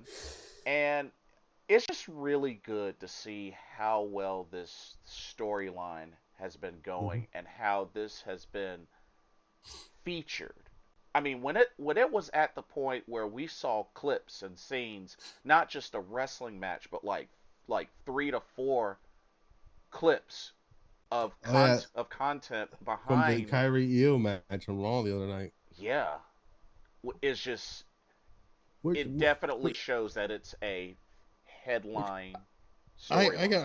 I got to point this out because this got under my skin all week long Uh for oh. people freaking saying horrible, hateful things once again to Kyrie for a spot that was planned that they all agreed upon. That that I've seen Kyle Fletcher. People try to play compare this to the Kyle Fletcher Adam Cole spot. Adam Cole missed the entire ring apron for his Yeah, spot. I've seen and I've told you guys this already, and I showed you. I even posted clips of it on Twitter. EL has done worse things to Kyrie than than what Kyrie did to her on Raw. Oh, I'm like Kyrie. Some may have done worse things to Penta at Lucha Underground, but that's well, the whole Kyrie thing is going to be interesting because I don't know if you guys are noticing this, but her and Bailey are having similar type of storylines or through different means, which Mm. is basically Bailey's having this split split personality, personality right? storyline where it's like the three faces of Foley's regular Bailey, heel Bailey, and hugger Bailey. Right. You're starting to see Kyrie snap a little bit, and I think that's probably what is going to wind up happening to me. Right. Kyrie's just going to snap at both EO and Oscar because she's going to be like, she's going to go to Oscar. You treat me like shit. Like, I've had enough. I'm just like Well, I've done I things on don't know if my she's gonna own. snap on EO. She's gonna snap more on Kyrie, not Kyrie, Oscar than she is EO. Oh no, the way Yeah. she'll snap at EO is basically it's like I was here before you. In a way, like WWE recruited me first Which instead is of you, true. Which is true. and then that way they can actually say like, okay, she's not separated from the pack. Because the bad part about it, unfortunately, particularly when she got called up to the main roster, they this like I said before and after the release, they've never let Kyrie be Kyrie on her own. Right. She had to be tied to somebody. So they tied her with EO a little bit in NXT after she dropped the belt to Shayna Baszler, Mm-hmm. which was fine because then EO stayed a little bit longer in NXT, but she moved up and then they tied her with Asuka almost immediately. Yep. Which I believe the original plan was to either have her drop the title to EO or EO was going to turn on her and they were going to have what was given to Candice to Yep. Kyrie. Mm-hmm. Yep. But And Vince said nope. yeah, but then at that point, it's just got to be to me like the overall end of this storyline has to be you got to let Kyrie have her spotlight, and it has to be Kyrie Yeah. on her own. I can agree with Well, so like there's no like I yes she's quote portraying a heel, but she's not. They're not planning to turn her like full heel in this. Uh, I know like this is a good like obviously this is working for everybody. Asuka's over as a heel. Like people, Tommy Dreamer. What a moron this guy is, right? He said on a podcast, all these people are going to cheer for Asuka and we'll say she's awesome, and you didn't hear the Aussie fans say "F you, Asuka." Oh yeah, they were So really lighting her up. it's working for her. Mm-hmm. I know it's working for EO. It's working for Rhea. But the one person this story is going to benefit the most for, and it's already doing it because we heard the Aussie fans chant "Free Kyrie." It's gonna benefit Kyrie Seymour. It's gonna make her a huge baby face coming out of this, and I cannot wait. the day that she back fists Asuka, that crowd is going to lose their ever loving mind.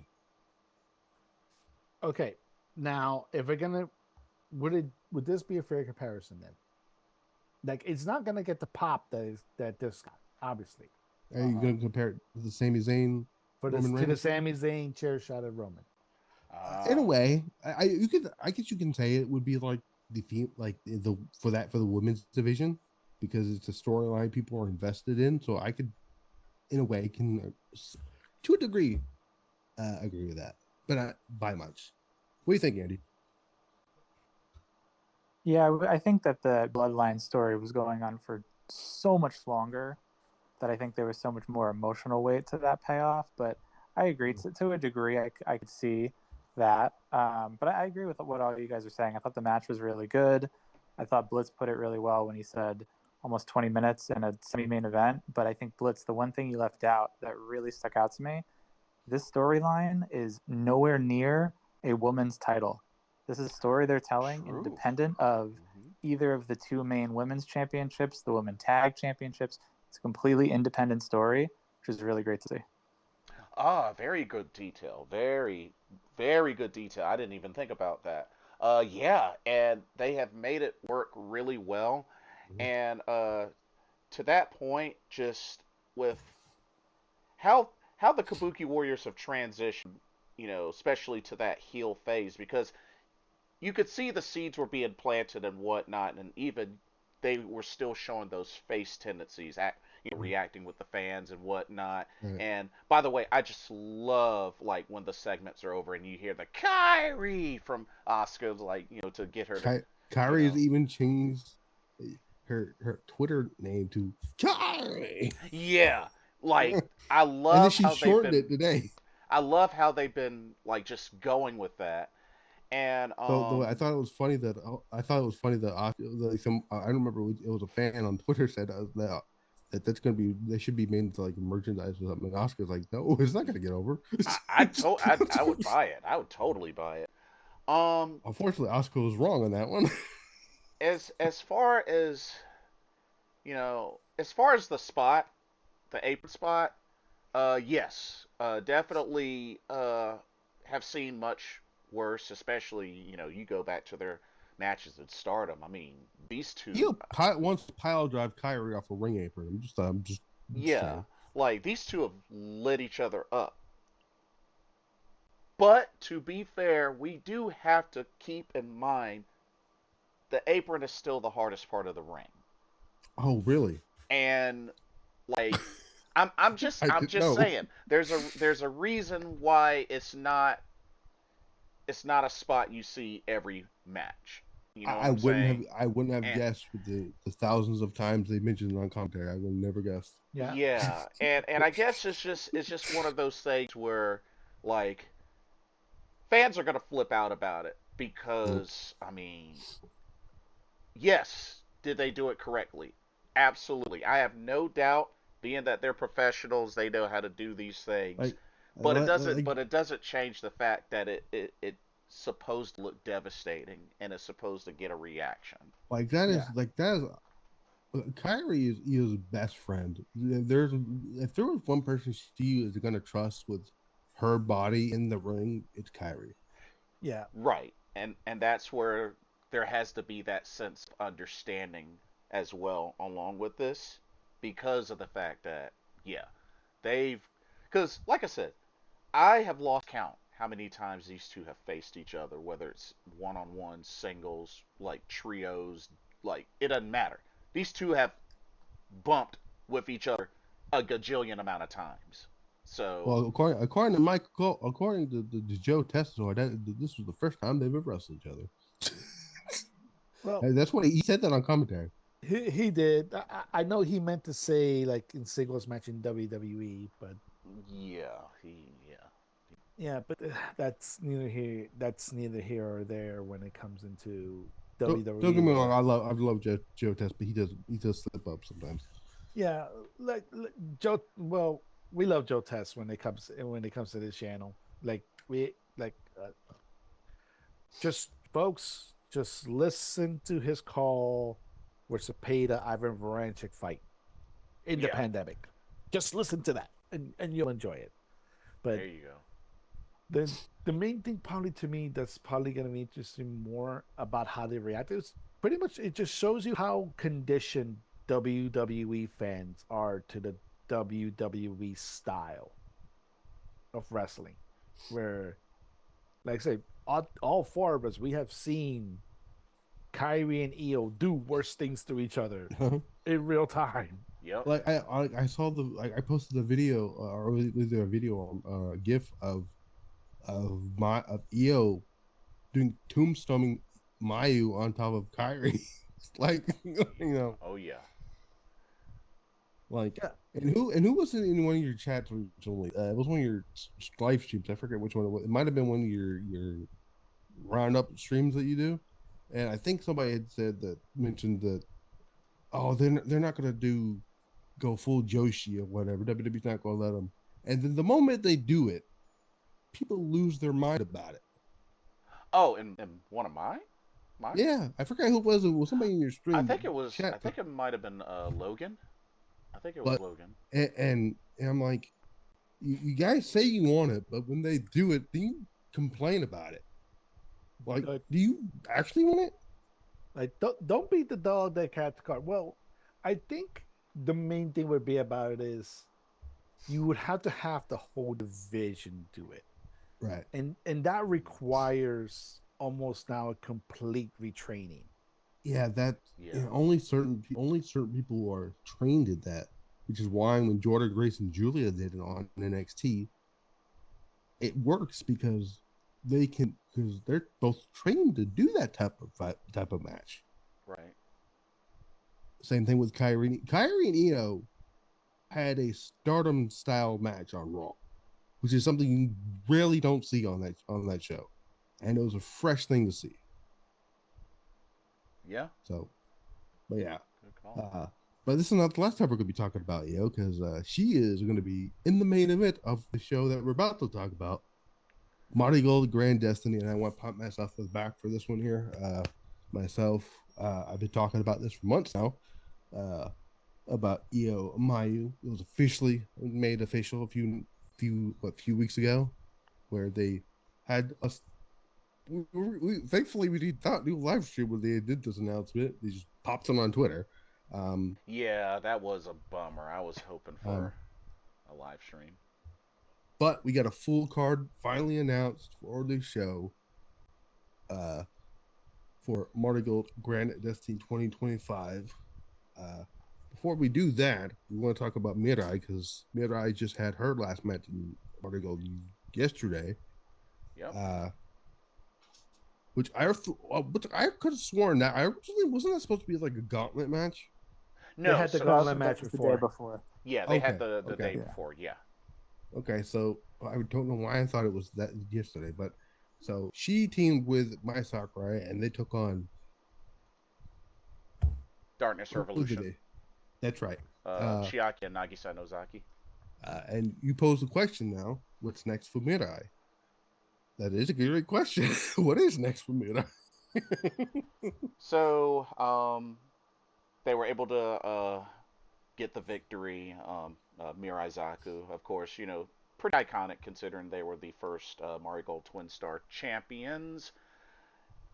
For Mirai, to be honest, and I know there's been some discussions within our Discord. Uh, to be honest, We can check it out. there were a couple of promotions that were kind of made mention to. One, the idea of her returning to Stardom, familiar territory, whatnot. Maybe returning to Stardom Because I unaffiliated. feel like outside of Julia, I don't particularly think the rest of those people left on bad terms. Yeah, yeah, I could agree with that. Um, you know, Stardom. There was even some mention of TJPW, I was which she's also familiar with. Spent some time there. Uh, I know the idea of her going overseas was mentioned. I think it just comes down to what degree. I mean, I know the WWE was mentioned, which might seem like a long shot, but maybe not. But I just think it really comes down to what degree of usage overseas she might get. Because I mean, and I've met Mirai. I've met Mirai. Not one that really spoke much English, but what pose? Like she said, what pose? But I just she's young. She's still in her middle 20s. Still has a lot ahead of her with her career. It's just, I mean, it's hard. It's really hard because of the fact that you know she could either go back to somewhere where she's been able to hit that mid card spot, and maybe she could get elevated to the top spot, being Stardom, go after the red belt, be inserted into that picture. Tej, she's never won a title in Tej, so that's another big incentive of why she could go back to TJPW. But my thing is, being that TJPW, I feel like is less of the seriousness between Tej and Stardom, and then there's overseas, and that's just a whole another realm. So that's my take on it. I like Mirai. I hope the best for her. There was even an idea that this could completely be a ruse, but I doubt it. That's all I got. I think, as Yeah. the guy who does the weekly TJPW podcast, humor me for a second. I'm going to make the TJPW argument because Let's hear it. I think you're right, Blitz, in that Tej is obviously a lot more fun and zany and silly, Mm-hmm. and Mirai is a lot more of like a serious between the ropes wrestler, right? Former God's Eye. It's like the faction. It's all about. But I think that kind of strengthens the case, or could strengthen the case, because TJPW doesn't have a lot of people like that. The only one that comes to mind is like Miyu Yamashita, who True. is the quote unquote this leader now, whatever that distinction means. She just did the DDT Iron Man title. Yeah. And right, the DDT. So she's even leaning a little bit more, but they lack the like upper card serious fighters. And like, sure, they have Miyu Watanabe, who's great, Mizuki, who's great, but they do lean kind of one foot into the silliness and the fun realm and one foot into the serious realm.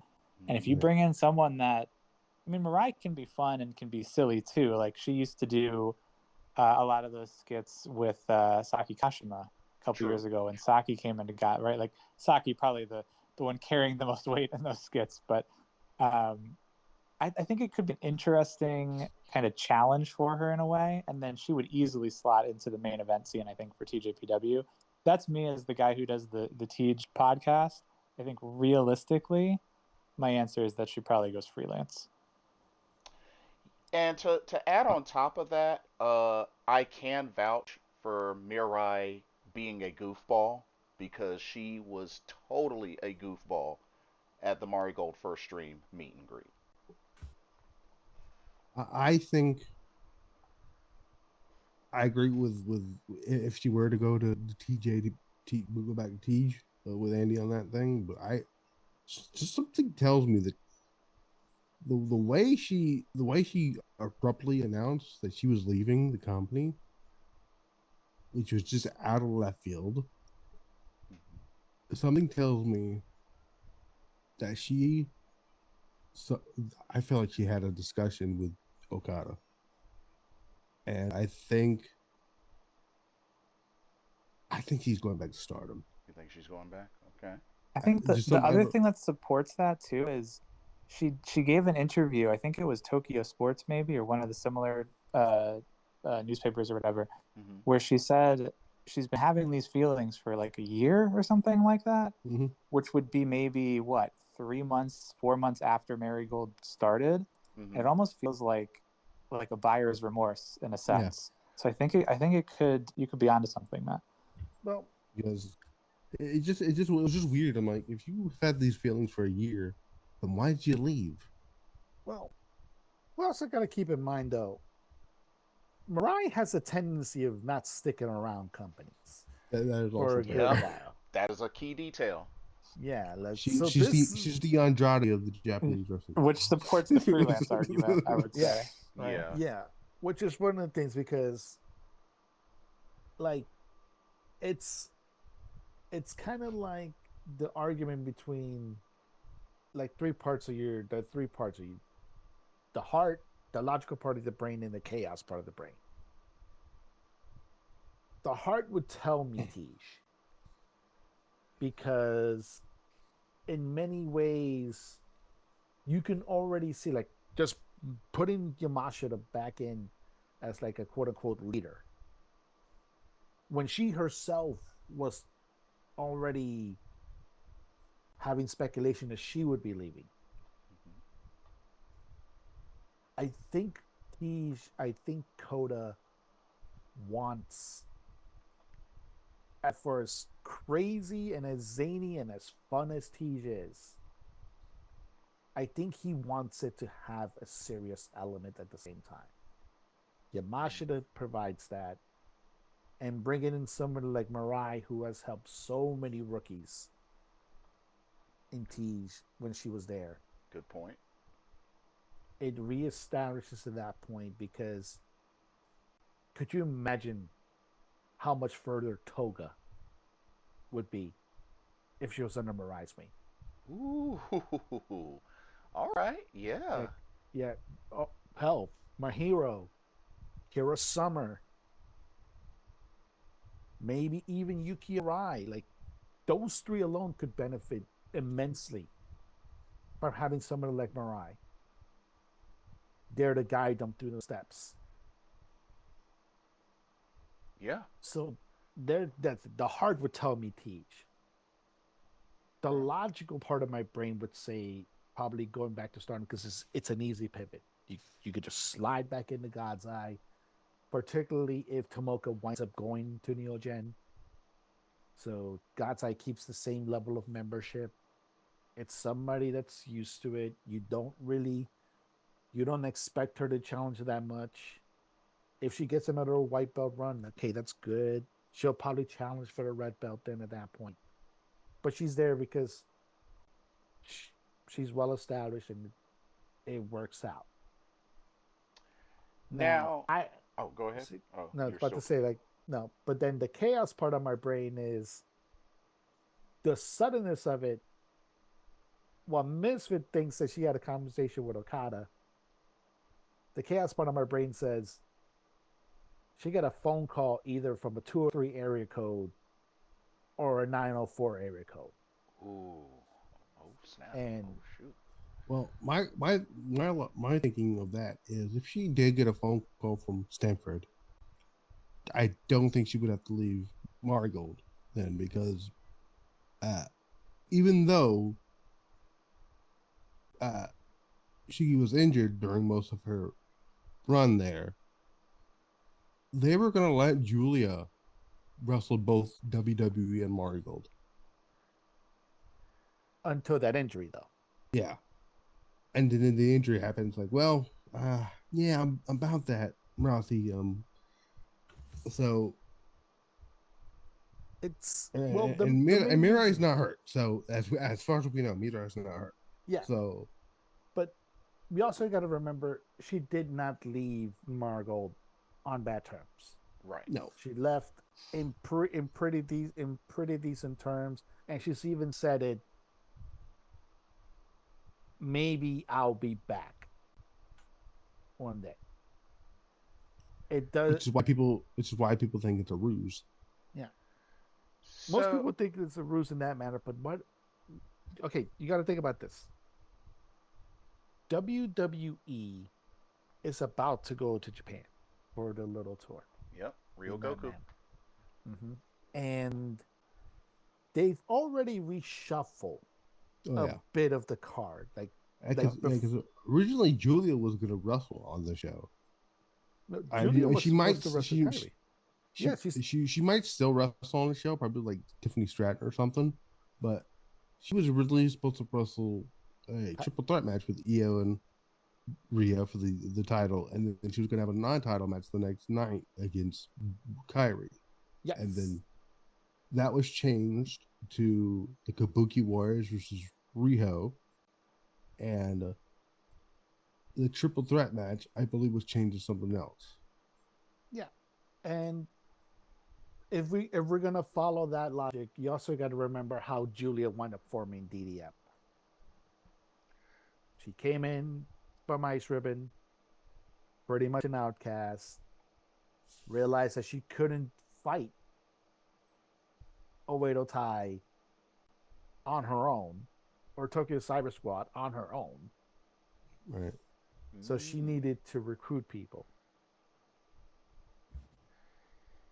And you know, it's interesting because like while that would be a pretty I would love to see like if they were to go that type of route, what kind of unit they could form under that aspect. But part of me Personally, I think they're just gonna abandon the whole unit thing with Julia because after the new probably reports that came, the reports that have come out that now Triple H and Ryan Ward are now fully ingrained in SmackDown, and Road Dogg's not really running the show as even though he's head of creative, he's just that in name only. You've already seen it with things have happened. Nakamura got his old gimmick back. Street Profits got their gimmick back. Kyrie's slowly getting her stuff back. yeah. I, Triple H, I think, is going to just keep her as a heel by herself, and he's just going to run with her Now in the main event scene. Now, another thing, a quick thing I was thinking that could happen with Mirai, and I'm gonna use this particular wrestler as an example. Now, while I was in Japan, one of the shows I went to was Ice Ribbon's Ribbon Mania. Great show. It was on New Year's Eve, 2024. Going back to Ice. Oh. Now, there were a couple of wrestlers that wrestled there where that show was their last show for Ice Ribbon. One of them being a certain cheerleader by the name of Mifu Ashida. Now, I also went to the first Teach show of this year, which was January 4th, because it was the same day as Wrestle Kingdom 19. And Mifu Ashida debuted for Teach and was officially signed to Teach. Just out of nowhere. Did not see that coming, especially that quick, because that was only a couple of days time gap. Who's to say something like that doesn't happen that quick for Mirai? You mean like her getting signed quickly? Yeah, like just flat Which out. is why, which is why I said she's going back to Stardom. You know what? I'm going to make a prediction right now. I think she returns at Crimson Nightmare. Crimson Nightmare. Okay. Yep. What's the date of Crimson Nightmare again? November 3rd. Third. So about 3 weeks away, right? Yeah, about Yeah. 3 weeks. And I wouldn't be surprised if we get a team announcement for somebody in like God's Eye, right? And I'll just Saki Kashima and X. And we find out on Crimson Nightmare that X is a big eye. Like Or something like that. It would be interesting. It would be interesting, but then, like I know where Blitz is going from, in that manner, because it could go through the other way. Because, like I mentioned, that WWE show ain't that far from Right. now. Who's to say now? I don't think, like I said, I think Julian would probably not so much like the comical heel faction that Road Dogg would probably write. If anything, Triple H would probably see that, Right now, Road this Dogg ain't writing DDM, anything. yeah, but he would see like, what, this DDM thing kind of worked, and the dynamic kind of worked. You need a heavy hitter. Well, I don't know. The thing is, they've already tried their Joshi faction and they've kind of ran its course. Well, not so much. No, not so much a Joshi fact, just DDM. Remember, DDM wasn't strictly just Japanese talent. Right. So, Well, I just don't know. My thing is, like I said, I think they're just going to can that whole thing with Julia and just start fresh with her completely and her just be on her own. Because if I'm being honest with you, I don't think Julia really needs to be put with anybody. no, the only reason you do that is just because of the language barrier. It's just because like her English is at the point where they probably want her to be. Even then, they're not really doing that with Kyrie and Asuka. So like, just have her do promos backstage and do just subtitles like they're doing with Asuka and Kyrie and Io and Nakamura, and it works out for them. I'm gonna put the TJPW hat on once more. Shameless it. plug is the guy who does the TJPW Weekly podcast. Well, you should have heard earlier. We were talking about we talked to Watanabe winning the Princess title, but I probably would have said too much. You guys would have kicked me off the show. You want to talk about upcoming shows and like quick turnarounds on Saturday? This coming Saturday is TJPW's Big Cork and Hall show with Miyu and Yuki Aino. Yep. Maybe at the end of that, when we look forward to the next Miyu Watanabe challenger, Mirai comes out. Yeah, that would be awesome. That would be awesome. It seems like a lot of companies like to do something big on these Kurgan Hall shows. For sure. And a company like TJPW who really, it's kind of similar to Marigold. They run maybe, I think, 3 arena shows a year. Marigold last year, when they announced the Io Utami match, I'm pretty sure that was in Kurgan Hall. It was, yeah. Yes, it was. Who knows? Andy, maybe set up for All Rise. Yeah, or I mean, maybe the January 4th show's a little far away, but I mean, Blitz, I know you and I think even Raucus. I think the 3 of us have spoken about Miyu going into her second title reign.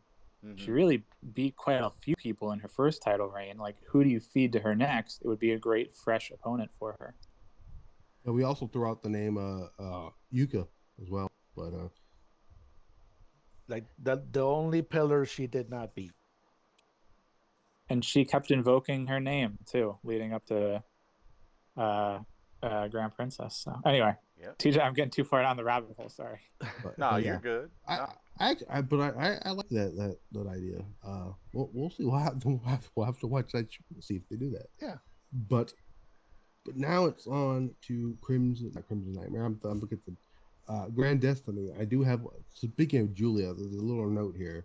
So earlier, a few months ago, I had heard as soon as around the Io Mayu stuff, that there were talks of having Julia wrestle on the show.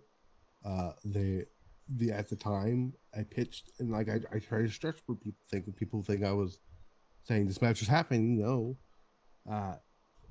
her versus Sarah Yamamoto was pitched as an idea, and since then, as of right now, Julia is no longer talks to appear on the Margot Grand Destiny show. Could that have changed? I absolutely could. As we can get into in just a little bit, there's 2 mystery mystery opponents. Yes. On the show. So there's technically 3. So, yeah, one with being a mystery partner for the tag gauntlet, but yeah. Yeah.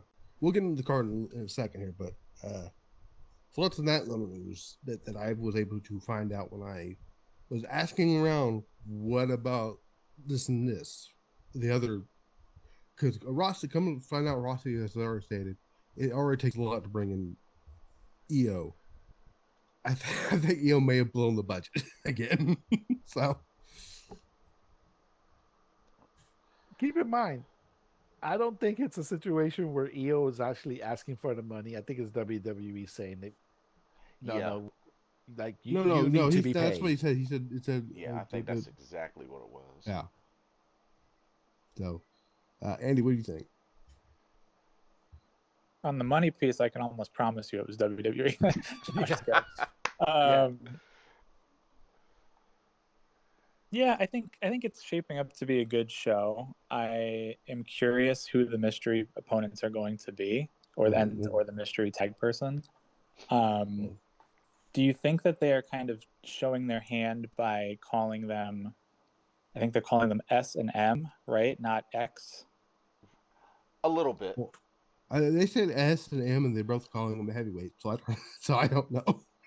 Well, it's kind of weird in a way because you got to remember, like when they had the press conference, they were using this for Megaton. They were using Megaton's silhouette for the mystery partner. Yeah. Like Using I, using I wouldn't be Chica's surprised if one. the S and M thing stood for the first letter of the names. Yeah, it could be. But Yeah, let's we might as well run to the card here. We got how many matches are on the card currently? So total number, let's see, 2, 3, 4, 5, 6, 7, 8, 9. So we can run through this gauntlet match if I can bring up the card here. Well, I have the card in If order. you, I have the card in order. okay. perfect. Or at least by how they revealed. Okay. So, first first off, we got a singles match between two second generation wrestlers. We have the daughter of Furukawa in Kizuna Tanaka, who's also the daughter of current wrestler Minoru Tanaka. I had just seen that she apparently it also can play the piano. Yeah, there is a clip of that on Twitter. I did see I'm, that. I'm just convinced everyone over there can just play instruments and sing now. So And she will be going one on one against the daughter of Michiko. I believe it's Michiko Omokai, Yep. I think that's correct. and that would be Shino, the daughter of Michiko Omokai. Which we should also note, both their moms are going to be in their corner for this match. Yes. I think so. At least Yes, they one of will them be has. the moms will be the seconds in the Okay. match. Yes. Yeah. Did I believe Tanaka recently mentioned that her mom had surgery on something more recently? She is oh my goodness. She just I think it was Kazuna that said this. she just became she's thyroid cancer free. Oh, well, that's wonderful news, first of all. Yes. Yes. But yeah, this is going to be an interesting match. We've seen what Miss Tanaka can do already, but we've never seen Shino, so this is going to be a first time seeing her. This is going to be her debut match. No. No, remember No, she had the first debut match against Mai Sakurai. Yeah, which was an incredible match. Okay, maybe I have to go watch that. Then I haven't seen that, so She's only like part time because she's young. She's like 16 or something. Okay, So she only appears on the cards when they're in her hometown, when in summer vacation. all right. Well, Yeah. so this should be very interesting match here. But I am going to go with Kazuna Tanaka for the win here. Just because it's still they're both. I mean, it's weird saying that one's younger than the other. But my point is, they're both very young, but I think they're gonna do more right now with, and especially given that she is signed and Shino really isn't. I think Tanaka's going to get the win here, and I think Sheena is going to put up a great fight. And I think this might also help get her signed too, depending on how well this match goes. Who's next? Well, then the interesting thing is where we saw in the prelude, like I said, because we had the Margot Kirkland show not literally a few hours ago, Right. Mm-hmm. and Kazuna and Shino did have a multi tag match right before. Kazuna did put her hand out, and Shino answered with her Nagi. Yep. Now, what's going to be interesting in this case is with Kazuna, you kind of know what you're getting. Unfortunately, at this stage, like she's a really good talent. She's very young, but she's already has unfortunately back issues, and Right. Yep. which sometimes may put a brakes on some people as far as putting the push. Shino's literally still a kid, Yep. and you can wait on her to develop a little bit more over time. It would be prudent for Kazuna to win this case because now the thing about it now when it comes to Kazuna, she has to keep up with Yuzuki now. They're pretty comparable at that point, and they were gonna go for the tag for the Twin Star, and injury and other circumstances, yeah, at a point where I'm wrestling. Kazuna's wrestling technically what could be considered match 1 or match 0 on the card. Meanwhile, Yuzuki is challenging for the United National Championship. Yep. So Kazuna kind of needs this win a lot more than Shino does at this stage. And it's not going to hurt Sheena one bit to lose here. Andy, you're up. At least I don't think so. I'm not going to overthink it. I think Kazuna, just because she's been around for a little longer, she knows maybe like the first rookie or newest rookie in the door for Marigold. I think it's just typically how it goes in the opening match. Am I also crazy in that Kazuna's name is misspelled on this match graphic? No, you're not crazy. I think that wasn't the only one that they messed up, but yeah. Talk about a rough break. My God. I believe there's one graphic where they like had a bunch of. It might have been the gauntlet match where they have bunched everyone's Yep. name together. It Yeah. looked weird. Like it was like they rushed it and just was like so many typos. Um, so I'm gonna say this. Now I know when it comes to rookies, I mean, yes, I mean we've gotten our Sarayama Okas, we've gotten our Senka Akatsukis. I was thoroughly impressed with Shino's debut against Mai Sakurai. The fact of how she really brought it to Mai Sakurai. And being only 16 years old and having quite a debut match the way she did really got me in tune with Shino early. Right. Now, Kazuna Tanaka, which we got to remember, where was she at before? Pro Wrestling Wave. Made quite a splash. Pro Wrestling Wave. Isn't her dad also a wrestler? Yeah, Minoru Tanaka. Yep. And her mom is Yumi Furukawa or okay. Yumi Fukara, which she's retired.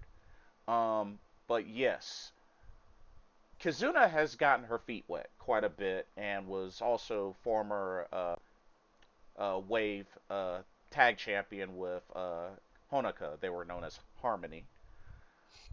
Now, she's gotten quite a setback in Marigold with the back issues, unfortunately, which she seems to be better at, but I agree with Ruckus, not 100%. Overall, with the struggles she's had, especially in both Marigold Dreamstar Grand Prix, which I believe she got the exact same score she did last year. Was 0? 2. Oh, 2, yeah. She Who was needs. it that got 0 points? It was somebody when in their witness, wasn't it? Or no, Uh, I may be thinking of the 5 star. Never mind. but overall, Kazuna needs as much as she can get. I think she gets this victory. I think Shino definitely puts up an excellent fight, and it's a great showcase, but Kazuna gets the victory. All right. We'll want to run through the gauntlet. I think that was the next thing announced, wasn't it? Yes. So, we have ourselves a gauntlet tag match, which I don't know if it was specifically said, but I got a feeling that possibly winners become number one contenders. Maybe. Your teams. You have the team of Nao Ishikawa and Hummingbird. You have Chanyota and Arena Yamanaka. You Ross have is wild for putting that one together. I'm just saying. I actually really like the combo. Um, you have the combo of Yuki Manami and Nagisa Tachibana. You have the team of Komomo Minami and Yuka Yamazaki. You have Darkness Revolution of Nagisa Nozaki and the Black Diamond Rhea Seto. And you have officially the newest signee to Marigold, Syoko Koshino, and a mystery partner of her choice that she won't reveal until the match.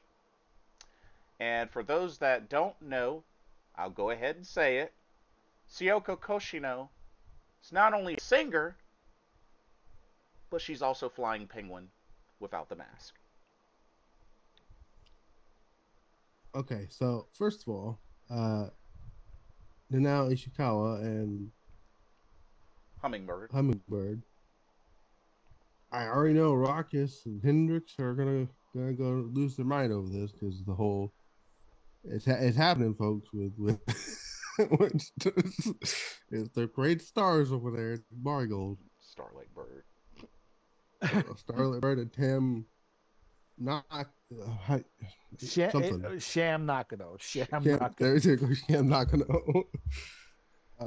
But all right. So I have a theory on who I think the mystery partner is. I know, I know they said they're going to announce on the day of the show, which either as the match is going on or before the show starts. I don't know. I don't know if they specified how that is going to work. Uh, I think, I think this could be Dakota Kai. Interesting. I don't know what's giving me this feeling. Huh. The fact that we have not seen her show up anywhere else at all. Her 90 days has been up for months now. Mm-hmm. And we've heard from Sean Ross Sapp about her more likely to do Japan dates than like AEW or anything like that. I know I had mentioned to you guys that there's possibility of her starting bringing her back in for something. Uh-huh. I have this weird feeling that she's going to be on this Grand Destiny show. Wow. Okay. Oh, that is interesting. Very, very interesting. I think what makes it interesting is would she try to go by that name Dakota Kai or should revert back to Evie? She'd probably do King Coda. King Coda? King Coda's not copyrighted. That is true. Yeah, that's a good point. And in that same report that you mentioned, Sap did mention that she's already had new gear made. So Yeah. Ooh. It's not only that, I believe she might have posted, somebody posted it and Yeah. she was tagged in it. yeah, Interesting. and then what's going to probably happen in that area? What that means is because she's talked about it, like she's been very transparent about like her experiences in WWE, but she doesn't make it sound like they even when they released her because this remember they released her twice at this Yeah. point. She has no ill will towards them at all. Yeah, she did not leave on bad terms with WWE. Like if she were like if they asked her to come back, she probably would still go back. Yeah. But She's like Shayna Baszler in that same way. Like I think if they asked Shayna Baszler to come back, she would. But I know Shayna's doing like producers, they're trying out producer roles in NXT, but she's still doing indie dates and stuff. Which I now have another interesting. I'll talk about that when we get through the mystery partners, but opponents. But but yeah, continue. all right, but okay. The main situation is gonna be okay. Is it just a one off? Is it just a Ooh, one off that's a just good to point. have this match, or is she gonna have then like a Miley Gray Zeta Steel like short stint? Bozilla type thing. Yeah, like that have this short stint. You're not really signed, but at the same time, you're pretty much considered a Marigold wrestler. It mainly depends because I don't think she's gonna be willing to at least partially move to Japan. No, like we know she has a great relationship with Rossi. She's talked about it quite a bit. Uh, I can see it be the freelancer type deal where she is there for a few shows and then is off to wherever she wants to do next.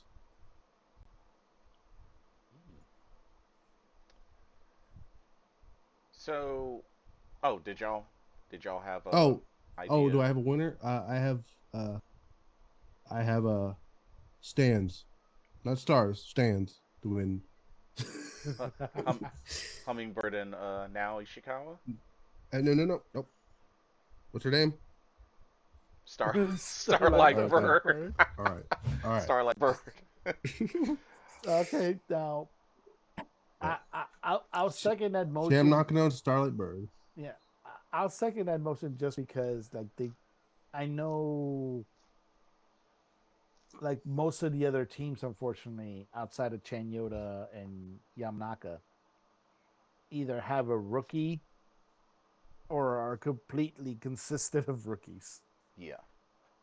And so those two are the only ones that okay, you have experience, you see the styles that they can work with, and they're not you cannot consider them jobbers in the sense of the fact is now it's gotten a few victories in, so it's Hummingbird, and they work pretty well as a team. So like shout out to Hendrix man for putting it out there. Like yeah, you might be seeing the birth of Estrellas right here. Yeah. um, what do you think, Andy? I think if it's going to be for the number one contenders, I don't know if they're going to announce that or if it's just kind of going to be something that happens. I think that kind of narrows the scope. If it's just the regular gauntlet tag, I think anybody could win it.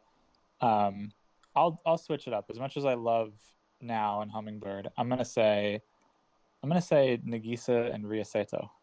Mm. Oh, Darkness Revolution. I don't. Okay. I don't hate it.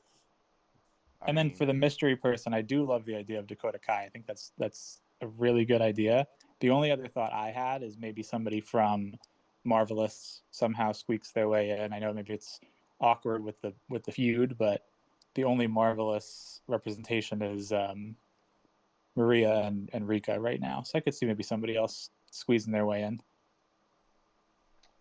interesting, interesting. I mean, they do have eye holes on. Um, Yeah. so So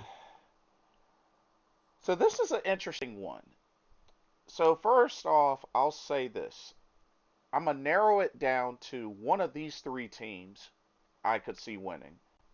Now Ishikawa Hummingbird, Darkness Revolution, or actually Syoko Koshino and her mystery partner, which my pick, I think it's Jungle Kiona. really, that's interesting. I was not thinking of Jungle Piano. I don't know why, but I wasn't thinking about that. I think this could be a way. that Mari Gold ushers in Jungle Kiona, if she is indeed ready to go at this thing full time. Because I think before, I don't think she was quite ready yet, which was why the match she had in Mari Gold was an exhibition. It was a 5 minute exhibition. But if Who was it against? Nanai. Nanai, Okay. Nanai Takahashi. Now, if she is ready, I could see this as being the way they bring in Jungle Kiona into Mari Gold on more of a full time basis. Now, is the idea of her being paired up with Shiyoko Koshino a weird one? Yeah. Which, I mean, I can't say that I really seen much of her, without a mask. I mean, it's Flying Penguin, which word is she still has commitments and bookings as Flying Penguin, so I don't believe that gimmick will completely stop. But I am going to say that I will be pulling for Shiyoko Koshino and her mystery partner, which I believe I'm gonna take a gamble and say Jungle Kiona is her mystery partner. It wouldn't be the first time Jungle Kiona was put with a rookie too. Yeah, I feel like it she's wouldn't always be. paired with one. And Well, now Shiyoko, she technically has 1 year of well, you know what I experience meant, like in. rookie in the In the realm of company, yeah, like in the yeah. company, Yeah. yeah. So she, even as Flying Penguin was kind of a late bloomer because, she's in her mid 30s. So I could definitely see what you mean. Kind of up there, but, only a year of experience. But But yeah, Jungle Kiona, great pull. I was not like she was the furthest from my mind because I still want to know when exactly she had that knee surgery that she said she was going to have. Yeah. Well, my main reason why I wouldn't think of Jungle Kina because she put it out there, I think, like about a few days ago, that she's gonna have like her own card, like her own produced show for celebrating like her 10-year anniversary from her debut. She mentioned that she was gonna have an exhibition match at that, and she said it. This will be my last exhibition match before I make my full comeback. oh, okay. Okay, key So, detail. so when is she going to do this? In Show? November. I forgot, like I think Okay. early or mid-November. Okay. So this is Oh, well. okay. Okay. So yeah. So this might rule out. So that rules that out then. Well, shoot.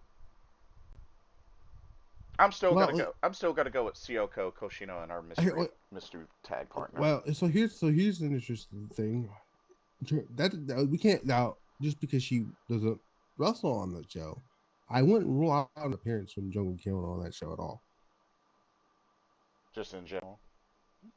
Saying I got this produced show coming up, but I'm letting you guys know now. Once I'm done with that exposition match, coming straight here full time. Ah. Well, yeah, I think she already said it at the Nana. Like, if she's making a comeback, she's going to Margot. She's not going anywhere else. So There we yeah, go. so there's that. Next match. Megaton versus M. M. Okay, all right. This. I'm trying to. I was thinking of ideas here. This is where I don't know. Um, I've had like thoughts. We don't know where this is going to go here. It could be anything. It could be anybody from any company, really. At this point, like, uh, I wouldn't put it past them. Like I mentioned, they could bring in Shayna Baszler as the opponent. I don't know who this M would be. I'm really struggling with this here. I have an idea for it. If we're Ooh. if we're going with the argument that the letter is the name or like the first letter of the name of the person, Uh huh. Momoko Hanazono. Oh, Ooh, the okay, Bubble that would Girl. be interesting. That would be She interesting. would fit the comedy, right, that Megaton would do. Yep. It's like her type of match. It's early in the card, and I don't think she's tied anywhere. I think she's a freelancer as far as I know, so Yeah, she I pops wasn't up thinking anywhere. of like Yeah, she's comedy freelancer. wrestler either. That's good. That's a great Yeah, shout. that's a good idea, Andy. Yeah, because she Yeah, is still a freelancer. Yeah. yeah, she is. Yeah, that's such an interesting one because my main thinking was probably somebody that worked before because I mentioned it. I mentioned it on the Discord. Actually, I think I mentioned to you, Blitz. I wouldn't be surprised if it would have been somebody like Zeta Steel, who just left the WWID program. It's a Yep. good idea too. Yep. And she's announced that she's not renewing her contract. So yeah, it's a good I point. know, I know that Rossi has said that this person's never coming over, but do you ever really take Rossi at his word when he says things? Not really. So you know what? I'm gonna, I'm gonna have a crazy, wild prediction and say Maki Ito. Another M. That would be a pretty big gotcha moment from Rossi. Yeah, and it would be exactly right up his alley too. Yeah. Yeah. But Um. like that would make me a little bit sad for Maki in a way because that tells me she tested the waters and maybe they're not as deep for her demand as she probably would have initially thought in Japan.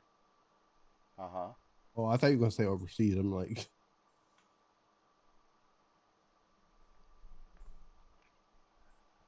Now, I will say this. I regardless whoever M is, I think they're not winning the match. actually I was thinking whoever M is probably going to. I mean, Megaton's not really a threat.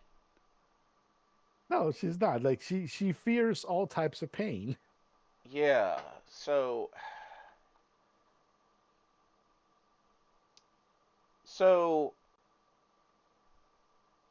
and I have a see. This is a tough one because I have more of an idea for Chica Goto, but not for Megaton.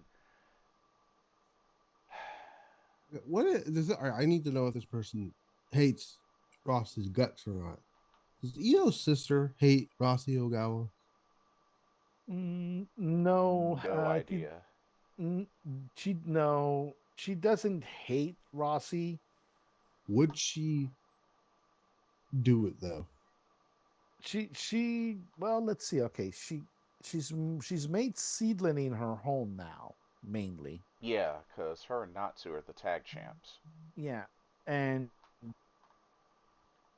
well, if we're going by that logic, we know that Rossi and Natsu get along still fairly well. Yep. So it wouldn't be out of the question, but at the same time, then you're gonna have the situation of okay, are you gonna because we have to remember this is a Japanese pay-per-view. So Mm-hmm. this is more catered towards them than us. Would you have, if that's the case, would you have an interaction between Mio Shirai and Io Sky, who's just Well, coming in from a great run in the US? well, it would be at the end of the show. Then if that would be the case. Yeah, but something beforehand, like maybe they do a backstage segment and then they They just don't showed even up. do those though. I No, mean, I mean, you got to remember this is a promotion that's still early in the years. That could change at the yeah, snap of fingers. I don't know. It's just something I thought about. I'm trying to think of like logically, who would be like, you know, Okay, so I just thought of an M. So the only one that comes to mind, which not only is she a freelancer, she's also a nomad. You already know who I'm thinking. Mayuki. Minami. Yeah, Oh, I thought you were saying Minami. Mayuki. I immediately said Mayuki. Well, then that would explain Julian really not being in the card. Yeah. Oh yeah. Oh yeah. That's right. Cause they hate each other's guts. Oh my god. Yeah. I don't understand why knowing her disdain for that woman, why Rossi continues to do business with her. I don't get that. Yeah. Rossi has said that he will do business with anybody. Like he has openly said he will never say no if it makes sense. Yep. Which is Except to Tony Khan. but if it makes sense when it comes to talent asking him in that area, which is why there's any minute chance that you ever see Oscar involved with a Rossi Ogawa project, it's still there. Like we said in the past, that's gonna take a lot of convincing. Hey, to quote the $1 million man, Ted DiBiase, everybody's got a price. I know, but like that manifesto, she burnt a lot of bridges in that Japanese scene. Yeah. But so Ooh. so let me at least ask this: do we think whoever the mystery person could be wins or Megaton? I'm I going. think I'm going I'm going mystery person. Megaton. You're going Megaton. I go mystery person. Depending on who the Mystery mystery person Okay. is. Yeah. Depending on if it's like Maki Ito, then Megaton winning. No. Like if it's Maki Ito's gonna win. Yeah. If I it's don't think Momoka so. Hanazono, then I could see Megaton win. Okay. But I'm the just one going with the important market. thing that you're forgetting is that Megaton never wins anything. I know, but Yeah. that would be the way to get her first win. That's Like true. Momoka Hanzono just does some weird shit and then just forgets to not kick out for 3 seconds. Well, There. Bubble spray to the eyes, and then Yeah. Oh no, we forgot. Wait a minute. These are Japanese rules. Over the top rope still applies. The floor is lava. Wolver's lava. Actually, no. She Megaton does have one victory, just one, just one, and it was who over. Again, wins? It was over Nagisa Tachibana. Well, then bring her in and did her. Yeah, that's literally the only one she has. All right, well, I guess we could go on to the other mystery match. All right, Go If Chica, it- Chica This is Goto versus S. now. Uh, Originally, she was what I understood, it was supposed to be her and Koki Amare. They were going to be the ones challenging for the tag titles, but since Koki Amare is out, is now out with injury, unfortunately, speedy recovery to Koki Amare. Uh huh. She's got the mystery opponent. Now, see, my selfishness wants it to be Julia just because that's a match that I know she wants to have. I'm not talking about Julia. I'm talking about uh, Chikagoto. However, Uh huh. I think it's gonna be Saturday. Just based on. Well, there's at least one or two things to support this. Number one, they mentioned it both in the press conference and I think in the commentary that there's supposed to be a big name Mhm. that's supposed to be challenging. Which, by the way, which would also lead to the speculation of it, even though they're not announcing any of their like WWE names, as Julia, Yeah, for it example. could be. But also, you have to remember when during Sadi's first run in Margot, like she beat the fuck out of Go Chica pretty badly. Yep. And and you have to add into that fact now, on foot, yeah, this is obviously a side effect of Koki being injured. Right. Like Go Chica's improvement has been very, very noticeable. Yep. Mm-hmm. She is not the same wrestler that she was last year. Agreed. And this would be a good way to say, okay, let's see how much you've actually improved. We'll test you with this in this manner. And we have to remember, yeah, the other main thing that could make it Sari, she didn't leave Margot on exactly, she didn't leave it on bad terms. She did the job. She put over Otani. Yep. It So just does. The whole thing is just this reason I think it's silly is the way this card was this particular match was announced, and a few days later they announced that Chiri is going to challenge Saturday for the title, and then they have her drop the title. It was just this. It just lines up.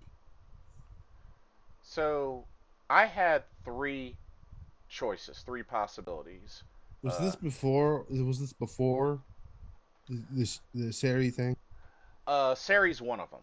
Sari was one of them.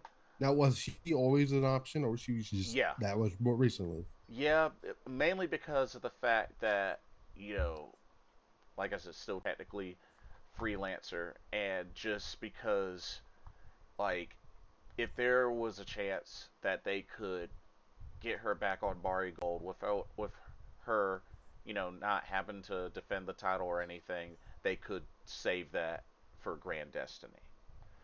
Now, along with Sari, because I was trying to stick to the S. So the three possibilities that I came up with were Sari, and this one was also kind of you know a one-off. Shayna Baszler, or one that apparently has that particular day open according to her schedule, Sumika Yanagawa. Oh, okay. The But reason I don't think it's that last one is because they specifically said this is a big name. yeah, yeah, and that's why Sari is at the top of the list. And I was thinking, if it wasn't a that wasn't a possibility, there were others that I came up with, but definitely Sari's at the top of the list. It's just it's kind of sad because at the same time I was originally thinking that Gochika was gonna actually win versus the mystery opponent, but if it's Sari, Well, hold on now. Just because it fits there doesn't mean Sarah would would win. could y'all really see Gochika beat Sari? It's, crazier things have happened in 2025 to Margot. Uh, uh, that is true, and you can actually have a story I mean, Mayu of lost in the opening round of the 5-star Grand Prix. So did Utami. no, it's not even that. It's the mere fact that okay, Sari just lost the belt that she pretty much called her baby Mm-hmm. Yeah, in many ways, and now she has to rebuild her confidence. Now, okay, oh, she lost to Go Chica. Like, oh wait, maybe I'm not the same person. Maybe I wasn't the person that, and just rebuild it from there because Margot did a lot to really rehabilitate Sari in many ways after the way she got vinced in WWE. yeah, good point. So after this, after you have an experience where an entire fan base just did not like you because you were not of the home promotion, it wouldn't be a bad idea to go back to the promotion that helped rebuild your profile.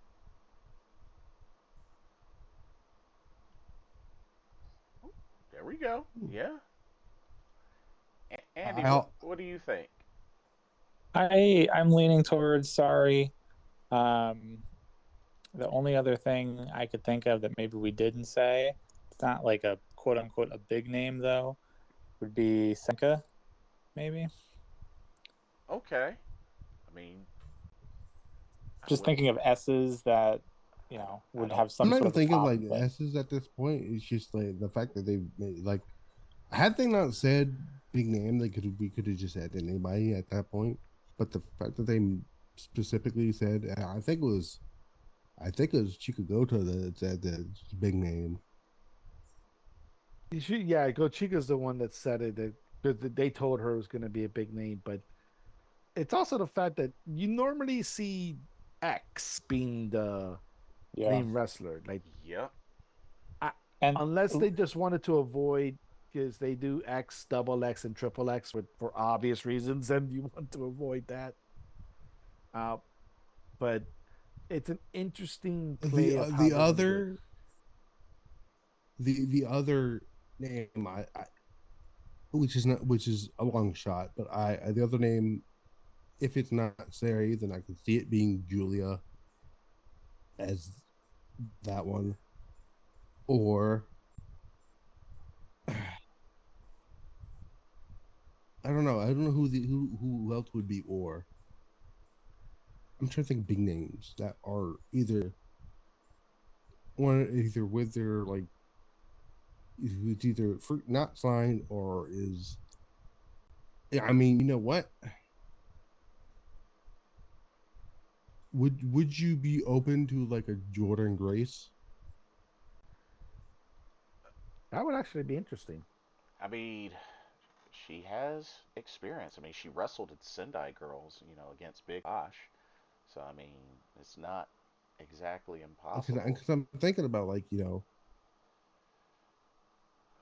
I'm trying to think because you could send somebody like a Jordan Grace over. You could send somebody like a right. You can somebody since you know what I wouldn't be opposed to them. I wouldn't say big name, but like it to their eyes it would be a big name, but to us it wouldn't. Like a Xia Li or something. You know what I'm saying?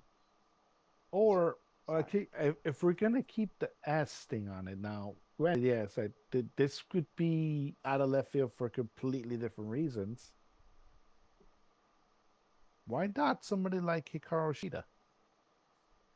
Oh man, that would be a great test for Gochika. Oh, that would be a huge test. The problem there is AEW thing. Hey, you know how Rossi Ogawa feels about Tony Khan and AEW. I don't know if they would put an AEW person on a card with a WWE person either. I think they're petty like that. Last time Rossi Oh, did that, that's a good point. WWE flipped their lid when the last time Rossi did that. And I don't know if Rossi wants to ruin his relationship with Triple H again for a Well, second time. okay, but they were perfectly fine with Josh Barnett doing it when they Yeah, Well, came to.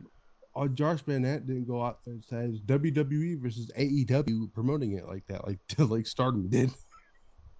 Yeah, but that's Stardom being Stardom, unfortunately. yeah. That was their Kirk on it. But the main reason And that also, Josh Barnett has relationships with both companies, yeah, so Yeah. that's also different. That's Yeah, also the him other thing. him and him and Trips are tight.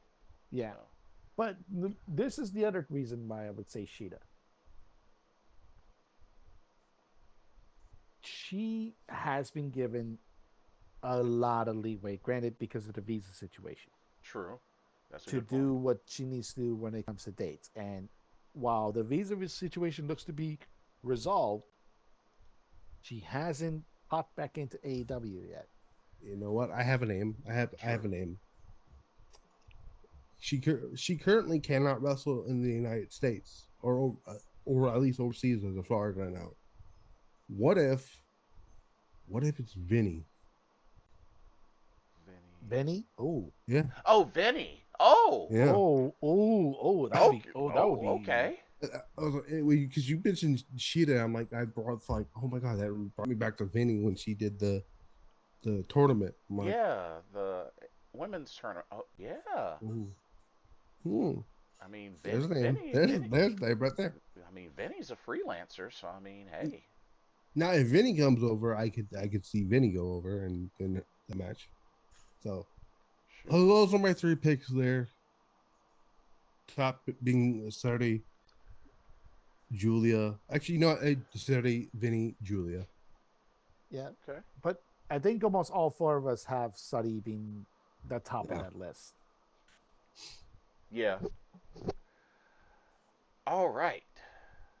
Y'all ready for a title We might have to match? go through this super quickly because my Yeah. laptop's almost about to die soon. So All right. So first title match: the Marigold Twin Star Championships are on the line as the champions Magenta, that's Riko Kawahata and Maria from Marvelous, will defend against Darkness Revolution's Chiaki and Psycho Speed Misao Matsui.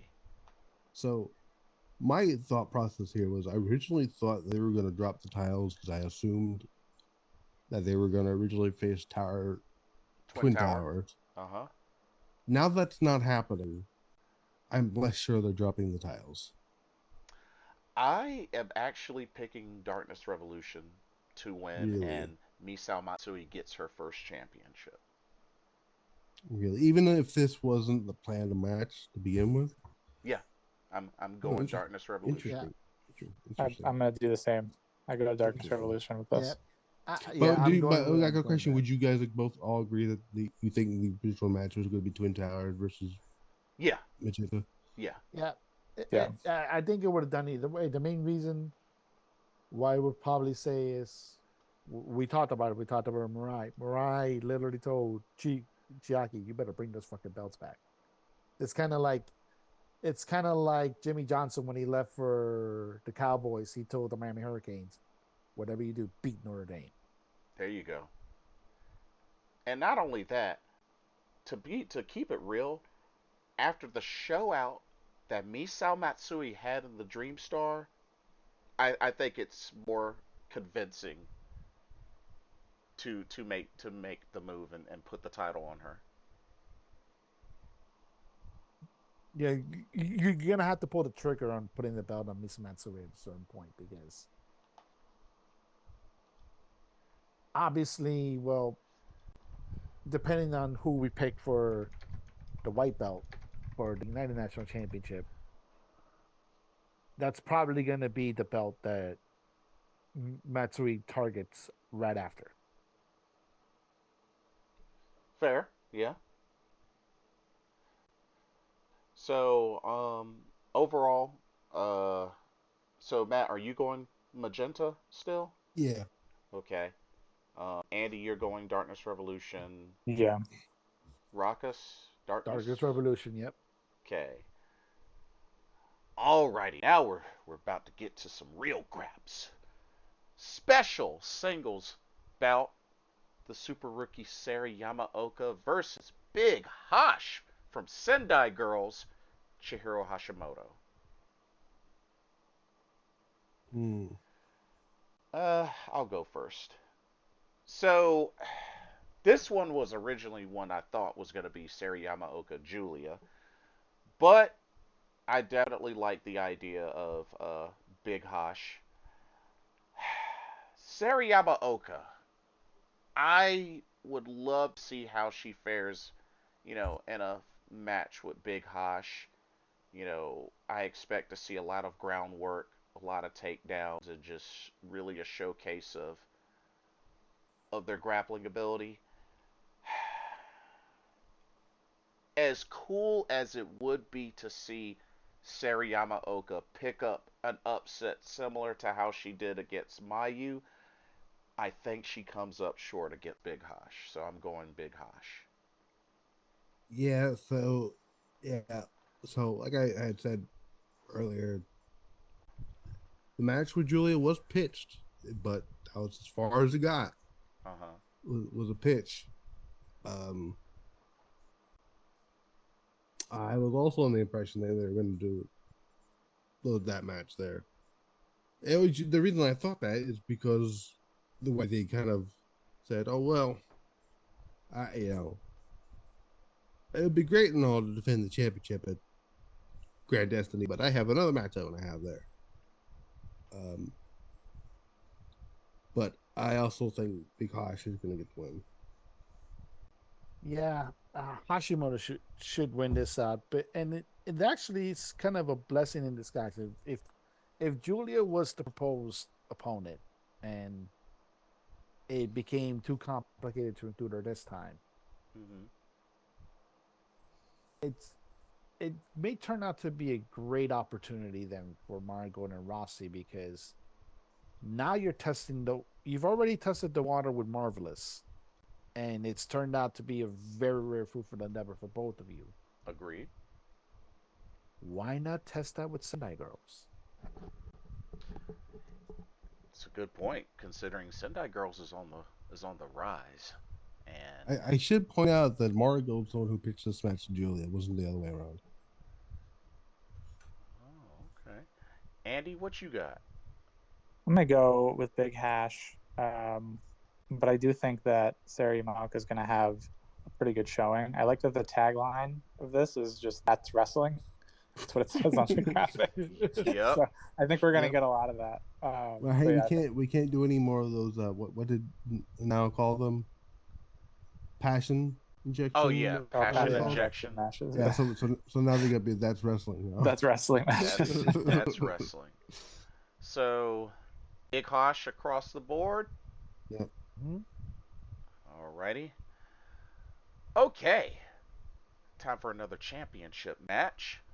We have the Marigold United National Championship on the line as the champ, Mai Sakurai, will defend against Victoria Yuzuki. I think it's time for Yusuke to get that belt. I think we're going to have back to back title wins here. Normally, I would not say this, but um, I think we're getting ready to go into a new era of Marty Gold. Um, but yeah, that's what I'm thinking. Yeah, You know what? Call me crazy. And as much as I love Victoria Yuzuki, I've met Yuzuki. She's awesome. I think she comes up just a little bit short. really. I'm going to say Mai Sakurai retains just for a little bit longer. Just for a little bit longer. Andy, what you got?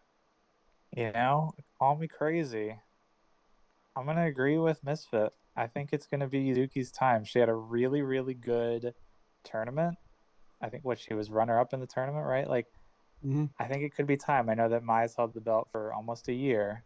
And I could see what you're saying, Blitz. I could see a world where she holds it just for a little bit longer, but I do think you pull the trigger on Yuzuki coming off of that really good tournament run. She had an amazing tournament run indeed. Uh, Yeah. Ruckus? You know, I, this is the one that I flip flopped the most on when I started thinking about it. Mm-hmm. Uh-huh. But the more I kept thinking about it, the more I said, you know what? You can knock out two birds with one stone. First, you elevate Yuzuki immediately. Right. Immediately, you establish her as okay among the young rookies or sophomores. She's the top at that point. And on top of that, I think we can all agree that this reign has pretty much proven that Mai Sakurai was capable of probably doing this in stardom if she was ever given the chance. Yeah. Right. And because of that, and because of the history that they have in Marigold, I think it's about time Mai Sakurai puts her eyes on the Crimson Belt. And what better opponent to get into it than the one we're going to talk about later on? Ooh, okay, okay. Ooh, okay. So all three of y'all are Yuzuki? Mm-hmm. Yep. Okay. It's like I'm all alone there. The one thing I have to say is boy, Yuzuki has come a really long way since she debuted, hasn't she? It's like a completely different Oh, yeah. wrestler. Oh yes, and But like I said, I getting really thought she was going to be a future ace of Stardom if she had stuck around. yeah, and like I said, her becoming champ, just dethroning Natsumi Shozuki at first stream was just incredible, and she definitely has the aura. Even just seeing her doing the rope flip into the ring, like I was sold. I was so Yeah, sold. all I'll say this before we move on to the next match is when I first saw her, I initially said she reminds me of a young Io Shirai. Yeah, It's you know what? It's a weird thing. It's like a mix of Io Shirai, Io's moveset with Mayu's personality. Yeah, there you that's go. basically it. And she's only 20 years old. That's crazy. Only 20 years old. All right. Time for not So the main event of the show. So, for our last title match on the card, the big prize, the Marigold World Championship, the big red belt.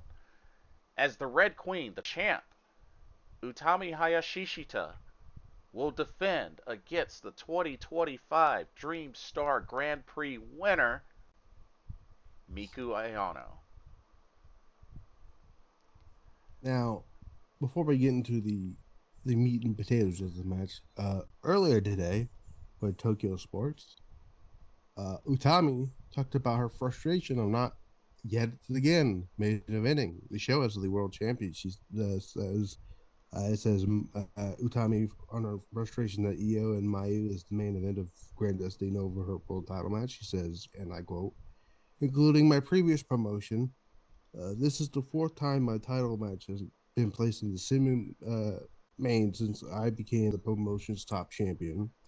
I'm particular being I'm particular about being in the main event, and since this is a title match of the top belt in the promotion, Right? it's frustrating, even even if it's a match between Mayu and Io. So I want to put on a match that steals the show from the main event, and I'll show a match that makes people say the red belt should have main evented it after it's over. I mean, I understand her frustration she's with not this, wrong. but as I said before the Io Mayu match was even announced, like officially, when this match was rumored to be on this show, I said it doesn't matter what's on the show, you're not going to follow Mayu Io, so your best bet is put that on in the main event, and that's what they're Okay, doing. I may have to play devil's advocate on that because Uh oh. I, because Margot technically set the precedent at Summer Destiny last year, where you could have made the case that Io versus Utami could have main evented because it's Io, Right. but they didn't. True. They they had the title match. They had Julian Sani main event, so they had the argument to say Utami versus Miku should main event, and Io versus Mayu should be the co-main event main attraction. But the counterbalance of that is it's Io and Mayu. And like we've said, this match may never happen again. So Yeah. you got one shot to do it. If this is the only shot to do it, you gotta do it in the main event. While I do understand and definitely get how Utami feels, and she's not wrong. She's not wrong, but we are indeed talking about a match that hasn't happened in 7 years. Mm-hmm. So it's just one of those things where it's like we get it, Utami, we love you, but like you got to take a back seat on this one. Like just for obvious reasons. It might not be a reason you agree with, and that's totally understandable. Totally understandable. But it's a legit reason. Andy, what's your thoughts on that? I kind of agree with Blitz. I think in Summer Destiny, the EU Tommy match is not as big of a match as Mayu and EU is going to be. And I don't know, the comparison that I think everybody would make is like WrestleMania 18, right? What was the most memorable match of WrestleMania 18? It was Rock and Hogan. It was not the main event, and no one remembers the main event, and the crowd was dead for the main event. Which is crazy. Which is even crazier because both both Triple H and Jericho's like, why are we the main event of this show? Yeah. But I think what you time put Triple H is selfless is like, what are we doing? He said that he did the same thing at WrestleMania 25. There's another one right there. On that show, what was the match people talk about the most on that show? It's an old school mindset. Like your world title goes on last, and I see that point. But at the same time, every company does this. AEW does it. They just hide it under the what do they call it? Lights out or unsanctioned or whatever. But like, they technically play fast and loose with main events sometimes that are not title matches. So a non-title match main evented WrestleMania Night 1. Yeah. True. Yeah. Yep. Yes, it did. And that's the overall thing. Like I said, I completely understand Utami. Because remember, this is the fourth time this has happened to her. It's one thing if this is the first time. This is the fourth time this has happened to her. And I get it when we get the frustration into it. But at the same time, like you have a scenario that may not happen again. Right. Well, it may not happen again in a Marigold ring. Right. Because we have to remember Mayu, yeah, she's not in her 20s, but she's not like in her upper 30s either. Yes. And there's always, unfortunately, that possibility, especially because Io's there, that she can be convinced into WWE. Yeah, most definitely. But that aside, who I think, first of all, I'm very excited for this match, regardless of how, everything's like. I'm pumped for, even before Io and Mayu was announced, I was already pumped for Utami Mikuano, because this is the match that I knew was going to, like, I didn't know it was there, but it just made all the sense in the world to have Mikuano win the Dream Star and do this match here. And now it's time to pull the trigger on Mikuano as the champion. I am going to agree. Miku Ano becomes Marigold World Champion. Because it's I don't know. It's just like, I think it's time. Like I said earlier, I think we're heading into a new era of Marigold. I know it's weird to say a year into Marigold's run, but I'm saying, like, I think Rossi's getting ready, outside of like maybe Mayu, getting ready to start leaning on. We picked Yuzuki, but like the future instead of the past, if that makes sense. Yeah, and not only that, I figured this may be one of the best times to go ahead and give Miku Ano her run, because I don't know if y'all know, she's 35, she's in her mid 30s, so just and take that with what you will. And before we go into the main event, I know we also did get everyone else's predictions, but would you be at all surprised if a couple months from now Utami leaves? I would not be. I wouldn't. No. I wouldn't be. I wouldn't be. I wouldn't be surprised. Especially if she retains and she still for the remainder does not still main event shows. I think there's something a little funky to the whole thing about.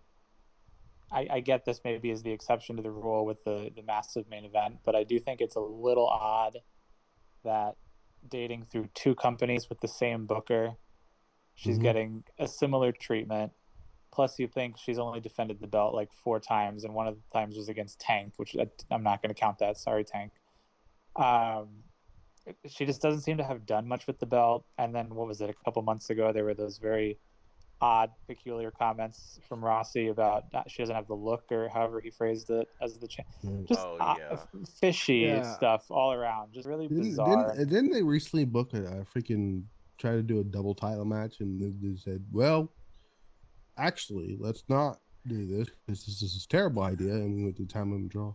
No, it was a double KO. Yeah, it was a double KO. They It both was like definitely knocked 3 minutes Either away from a time e- limit. either Yeah. way, it was like, oh, this is a horrible idea. I'm pretty sure it was Marfu just like, this actually this is a stupid idea. What are we doing? Well, it wasn't like it was a terrible match, but the I don't the know. A lot of unfortunate people seem to not like that match. no, I think a lot of people don't like. They don't really like the match because of the way it finished in May. I think they probably would have wanted a winner. I know there were some people that Yeah. thought the match was boring. Yeah, and those people, and I can understand like how some people get into because it gets a little long. The match Yeah, it was 56 it went minutes. 56 I minutes. feel, and I love Utami, but I feel like that's a lot of case with a lot of Utami matches. I love Utami, Yeah, but and the bad thing is, unfortunately, and I'm not saying this to agree with Rossi like in the looks department, but Utami is very, very selfless Yeah. when the way she comes to the ring. And I think it's an issue where she's not really putting her foot down and saying, if I'm your champion, treat me like your champion. She's willing to do a lot for the company, and she wants to be appreciated for that. Which is, as much as I could see Utami leaving in a couple months, I also could not, because there's all Utami also can be pretty stubborn about certain things at times, and this could be a situation where, oh, no, I left this company, I wanted to establish something new, I'm gonna stick with it unless it completely fails. But as far as the predictions go for this match, uh, a good friend of the program, Enigma, kind of has like a GIF in our Discord that says the Azami Respect Empire established 2023, just because he is a big Azami fan. Yeah. mm-hmm. I should make one that says the Miku Iona Respect Empire established 2018, Ooh. because I have been a Miku Iona fan ever since she became the ace of the actress girls. This is her time. If there's any time that she needs to be rewarded for the years where she put AEWG on her back, and now coming into a brand new company, essentially with still that aura that, yes, you are the ace of this little group over here. Mm-hmm. Mm-hmm. You win the first white belt, you have a pretty good run, and luckily the person that beat you has had a similar run, so it wasn't a fluke. If there's any time to reward Miku Iona, it's now. You have her established, you have her make history, because then she'll be the first person to hold the white and red belts for Marigold. Yep. And it opens up a plethora, of avenues. Because the one fear that people had when Mayu came in was that Utami would drop the belt almost immediately to Mayu. Mm-hmm. This negates that in many ways, because now because personally, like, yes, this is wishful thinking doing. When Miku Iona drops the belt, I think it'll beat on Mai Sakurai, because Mai Sakurai needs to get her lick back in many ways. Like, she needs to establish herself as in the main event, and at the same time, it won't feel like you're rushing Mayu eventually getting the Grand Slam. good breakdown. Really good breakdown. And being somebody that's met Miku Aono, she's a sweetheart. But yeah, Mhm. just really seeing how she's been able to carry what she did from Actress Girls into Marigold and really not miss a beat. I mean, even going into how she became the first United National Champion. I mean, took on two back-to-back opponents with the freshest one being Bozilla, and she still Yeah. won. Everyone going to that show was picking Bozilla, and I was like that. Probably one of the very few people who were like, Miku Ano's going to go all the way. Right. So I definitely agree. It's her time. Uh, give her a run at that red belt. Miku Eano for the win. You think, Andy? Andy? Yeah, I agree as well. I think Marigold doesn't hold too many big shows and they don't change their belts too often. So I think we're going to go 3 for 3, new champs. There you go. Right. And The main your events. main event of Marigold Grand Destiny 2025. The what are they calling The it? The Dream the Destiny. Dream Destiny match, as the icon Mayu Iwatani will take on, you could say Thunder Rock, Freedom, whatever you want, Long-time friend, long-time friend, enemy. rival, Io Well, Sky. I wouldn't say enemy. That's a weird thing to say between these two. Frenemy, I guess you could say. Frenemy. Mayu Uh, Iwatani versus Io Sky.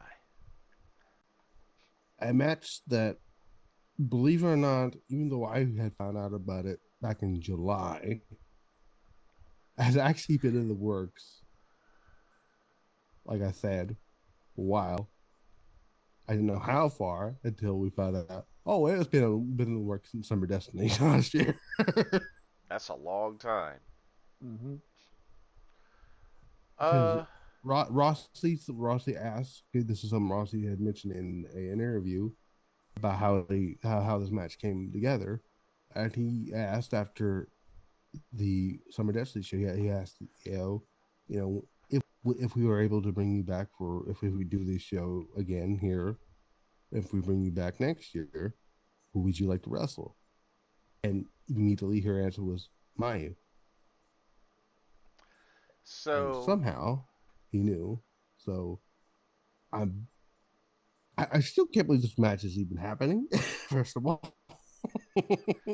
yeah, it's my yeah. how the times have changed. Before we get our Um, predictions, let's talk about how we all feel about this match happening, how we got to it. uh, I mean, considering we got a taste of Io Sky and Marigold last year, and Mhm. the fact that how do we get it? Utami got her dream match, and just seeing the shock on her face, priceless. Fast forward to not too long A ago. reminder, like Utami just threw out there as a match that she wanted to have in, not even Marigold, just in general. Yeah, yeah, that was her dream opponent.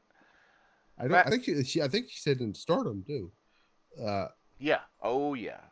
She even said it, and she went live on Instagram once. There was a lot of people asking, and yeah, that was her dream opponent. so But you, so yeah. but fast forward to not a few months ago when Mayu made the jump to Mari Gold, and then it's just like, yeah, I think it got folks thinking, that the ideas are endless, and then Like now all, Mayu was asked by one of the interviewer, not the interviewers, but one of the press people at that press conference. Who was some of the people you'd like to face now that you're in Marigold? And it didn't take her even 5 seconds to say, one of the reasons I came to Marigold is so I can wrestle Io, Kyrie, and Julia. well, she's about to take care of one Uh, of them in yeah, a I couple of think she's weeks. gonna wrestle all three of them at some point. But yeah, so that's my thoughts on it. And I guess I'll go ahead and give my prediction. Two things. One, Io Sky wins. Two, Mayu's getting that kiss.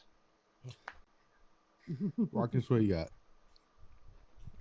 Well, my first thoughts when they came to this match, as soon as the concept of Marigold was announced, considering the players, I went like, if there was ever a chance for Io and Mayu to face again, it's gonna be here. Like I knew from the beginning, because I always had a feeling that as soon as Marigold was announced, if it wasn't for the movie, Mayu would be there, and she would have the number 18. Uh, And you take into the account, you take the fact that, like, as if Mayu is Rossi's number one surrogate daughter, or at least 1A, Io's 1B. yep. So those two were gonna find a way to get into that match in some way or another. And it, like I said, part of me feels like it's not gonna be the last time they do it, but I think this means a lot for them, particularly because when Io left, Mayu wasn't ready to be the ace. Being the ace got thrust upon her when Io left, and now you're seeing it later. Yeah, it's not Io Shirai, it's Io Sky, WWE superstar, recognized the world over, arguably the most over woman on the WWE roster. Yep. Yeah, right after Rhea right now. And I think she's more over than Rhea at this point. Oh yeah, she's definitely more over than Rhea. I don't know. I mean, the reaction that Rhea got the other night. Yeah, but remember, they got almost similar reaction to Brox and Reed. It's Australians rooting for Australians, Right. so there's that. But you have that on that side of Io, and then you have somebody, and on the other side, Mayu, somebody who has legitimately earned the moniker of icon, somebody that has not only surpassed what Rossi initially. Rossi and Fuka didn't remember. Rossi and Fuka did not think she was gonna beat this. Right. They thought at most she was gonna second Arisa, and then she wound up having the most important. I will die on this hill. She has had the most important red belt run in Stardom history. She carried that promotion during the pandemic. Yep. Sure did. And you have that. And then on top of that, let's be frank, as far as when it comes to the entertainment industry, one of these two had a movie made about her, and it ain't Io. Right. So there's that. So these two have come so full circle in a way that they get to meet like this. Oh It yeah. is literally, okay, I've gone. Io's like, okay, I've gone away, and then the other side, I'm not the same warrior you faced before. But also, Maya's had that, regardless of how she is now, she still is big sister Io to her. Yeah, Yeah. And then you Like, have to also account for the fact that look at what Io's been able to do in the WWE. I mean, Grand Slam over there, first Joshi to win a match at WrestleMania. mm-hmm. So, like we World said before, over. like these are two different versions of what they were Yep, 10 years ago. exactly. Yeah, Uh, they both have legacies that are pretty much unmatched. Like there's a reason why Mayu is in the GOAT conversation for a lot of people. Right. There's a reason why both of them are in the GOAT conversation. Yeah. Well, yeah, both of them are in the and it's not like one knocking on the other. They both have legitimate grounds to be in the GOAT conversation. Like But- a lot, like those two. Like if you put a Joshi Mount Rushmore together, those two would be on a lot of people's list. A lot of people will be in a modern, and then probably the Crush Gals would be right after them. Ooh, But- the Crush Gals, yeah. Yeah, but and then, but as far as predictions, we have to remember they've had 7 singles matches in Stardom. If I remember correctly, I think Io has more wins over Mayu. 2 time limit draws, 3 wins by Io, and 2 wins by Mayu. Ah, Yeah, I think Yeah. Mayu evens the score this way ooh, okay. because I think Io understands at a certain point. Like, yeah, you can understand WWE and you can understand her saying, like, okay, you shouldn't lose to Utami. But I think she would force the issue, say, no, I will lose to Mayu and I will go against you to lose to Mayu because she means that much to her. This is true. Andy? All right, what do we got?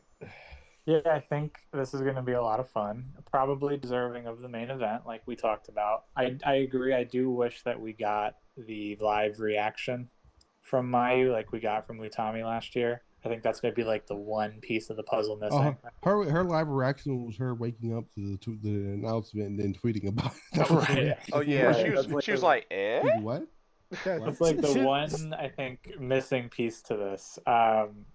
I'm gonna go the boring route though, and I'm gonna say that I don't think WWE is loaning out one of their biggest current wrestlers to then have them lose. I don't see that happening. I think politics probably get in the way a little bit.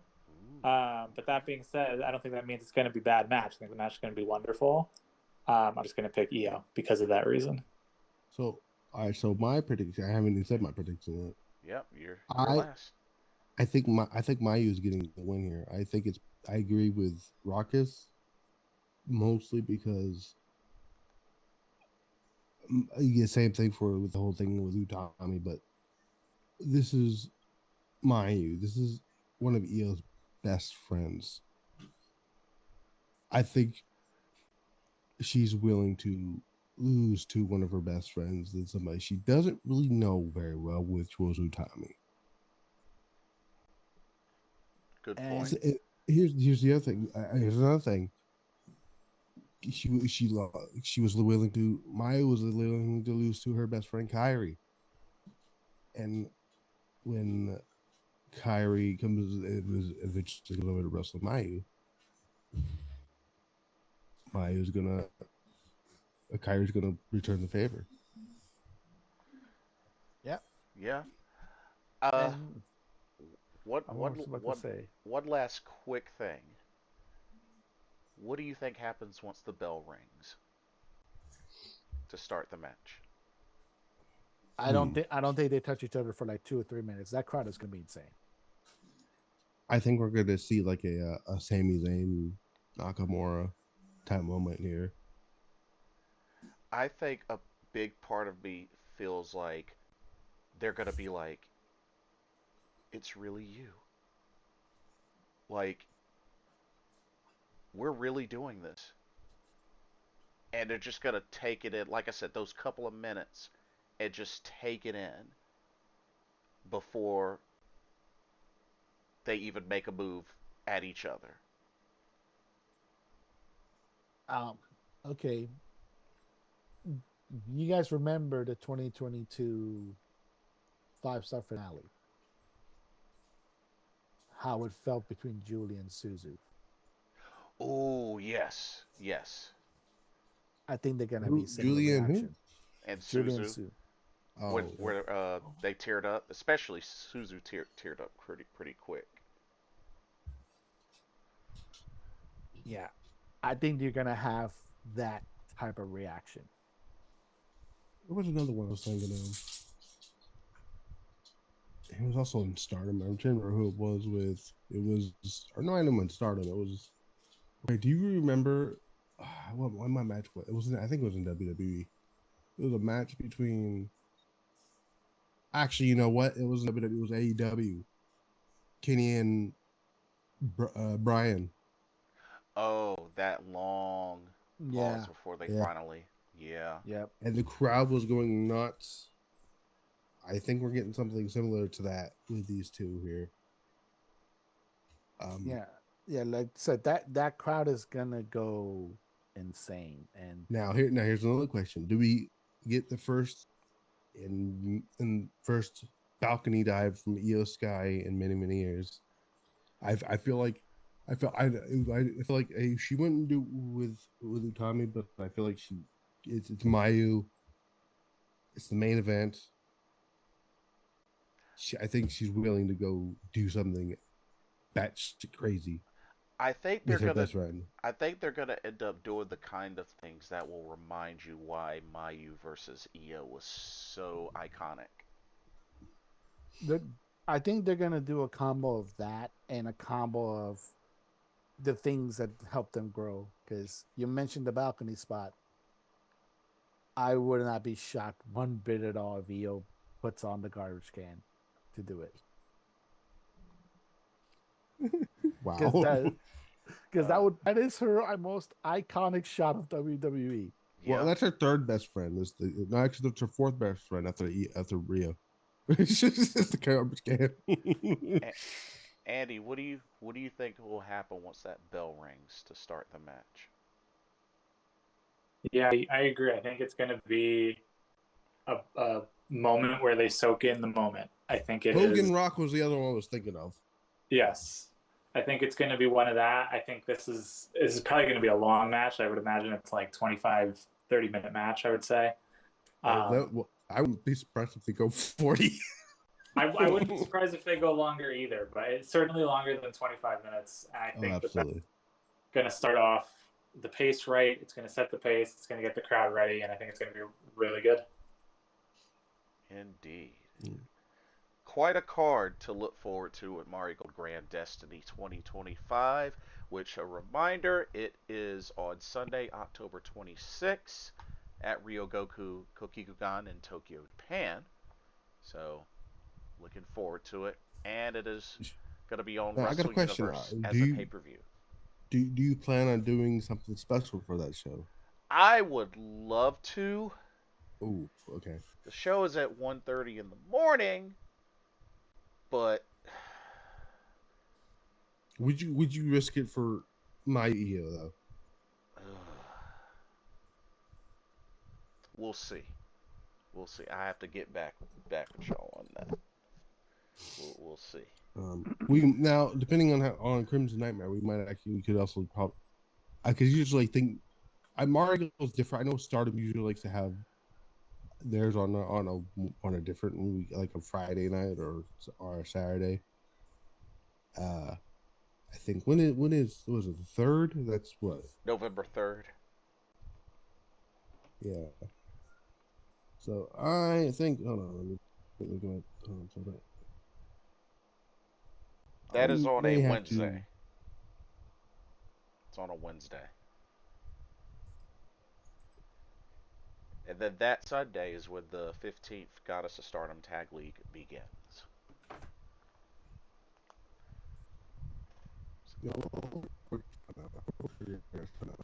But yeah, that was I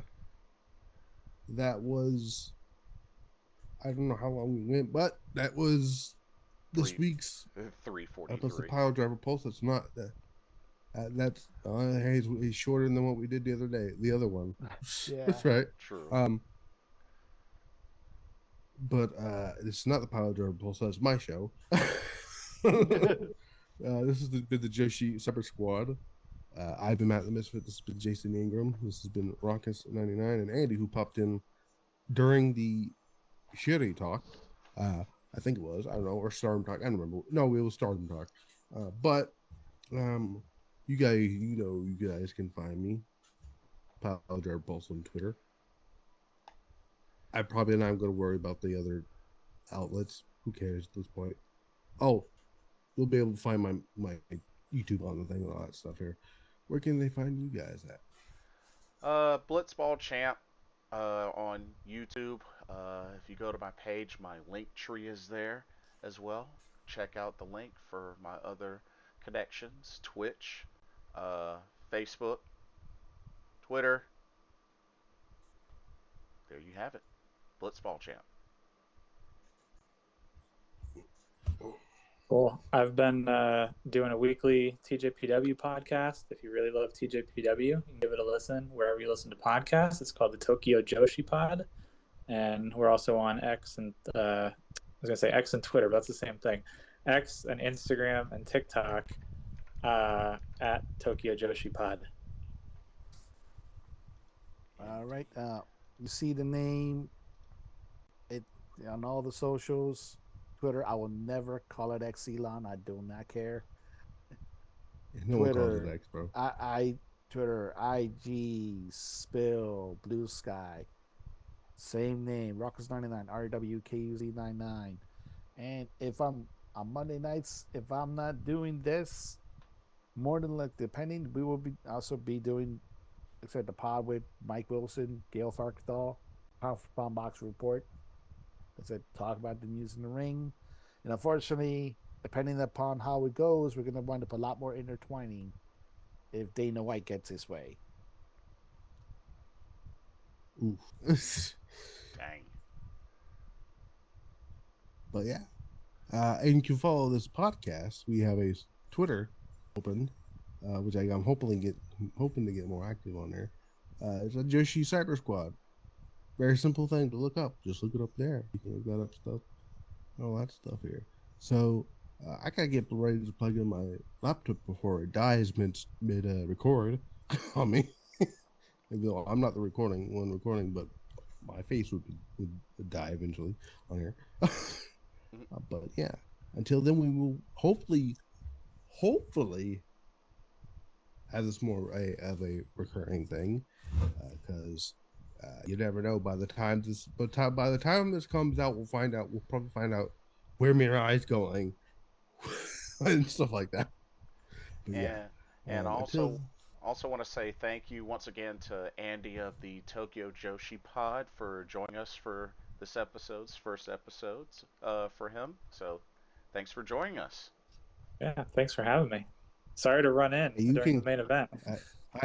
You can run in at the start of the show next time if you want to. Yeah, always good to have you. But yeah, until then, we will see you guys again at some point.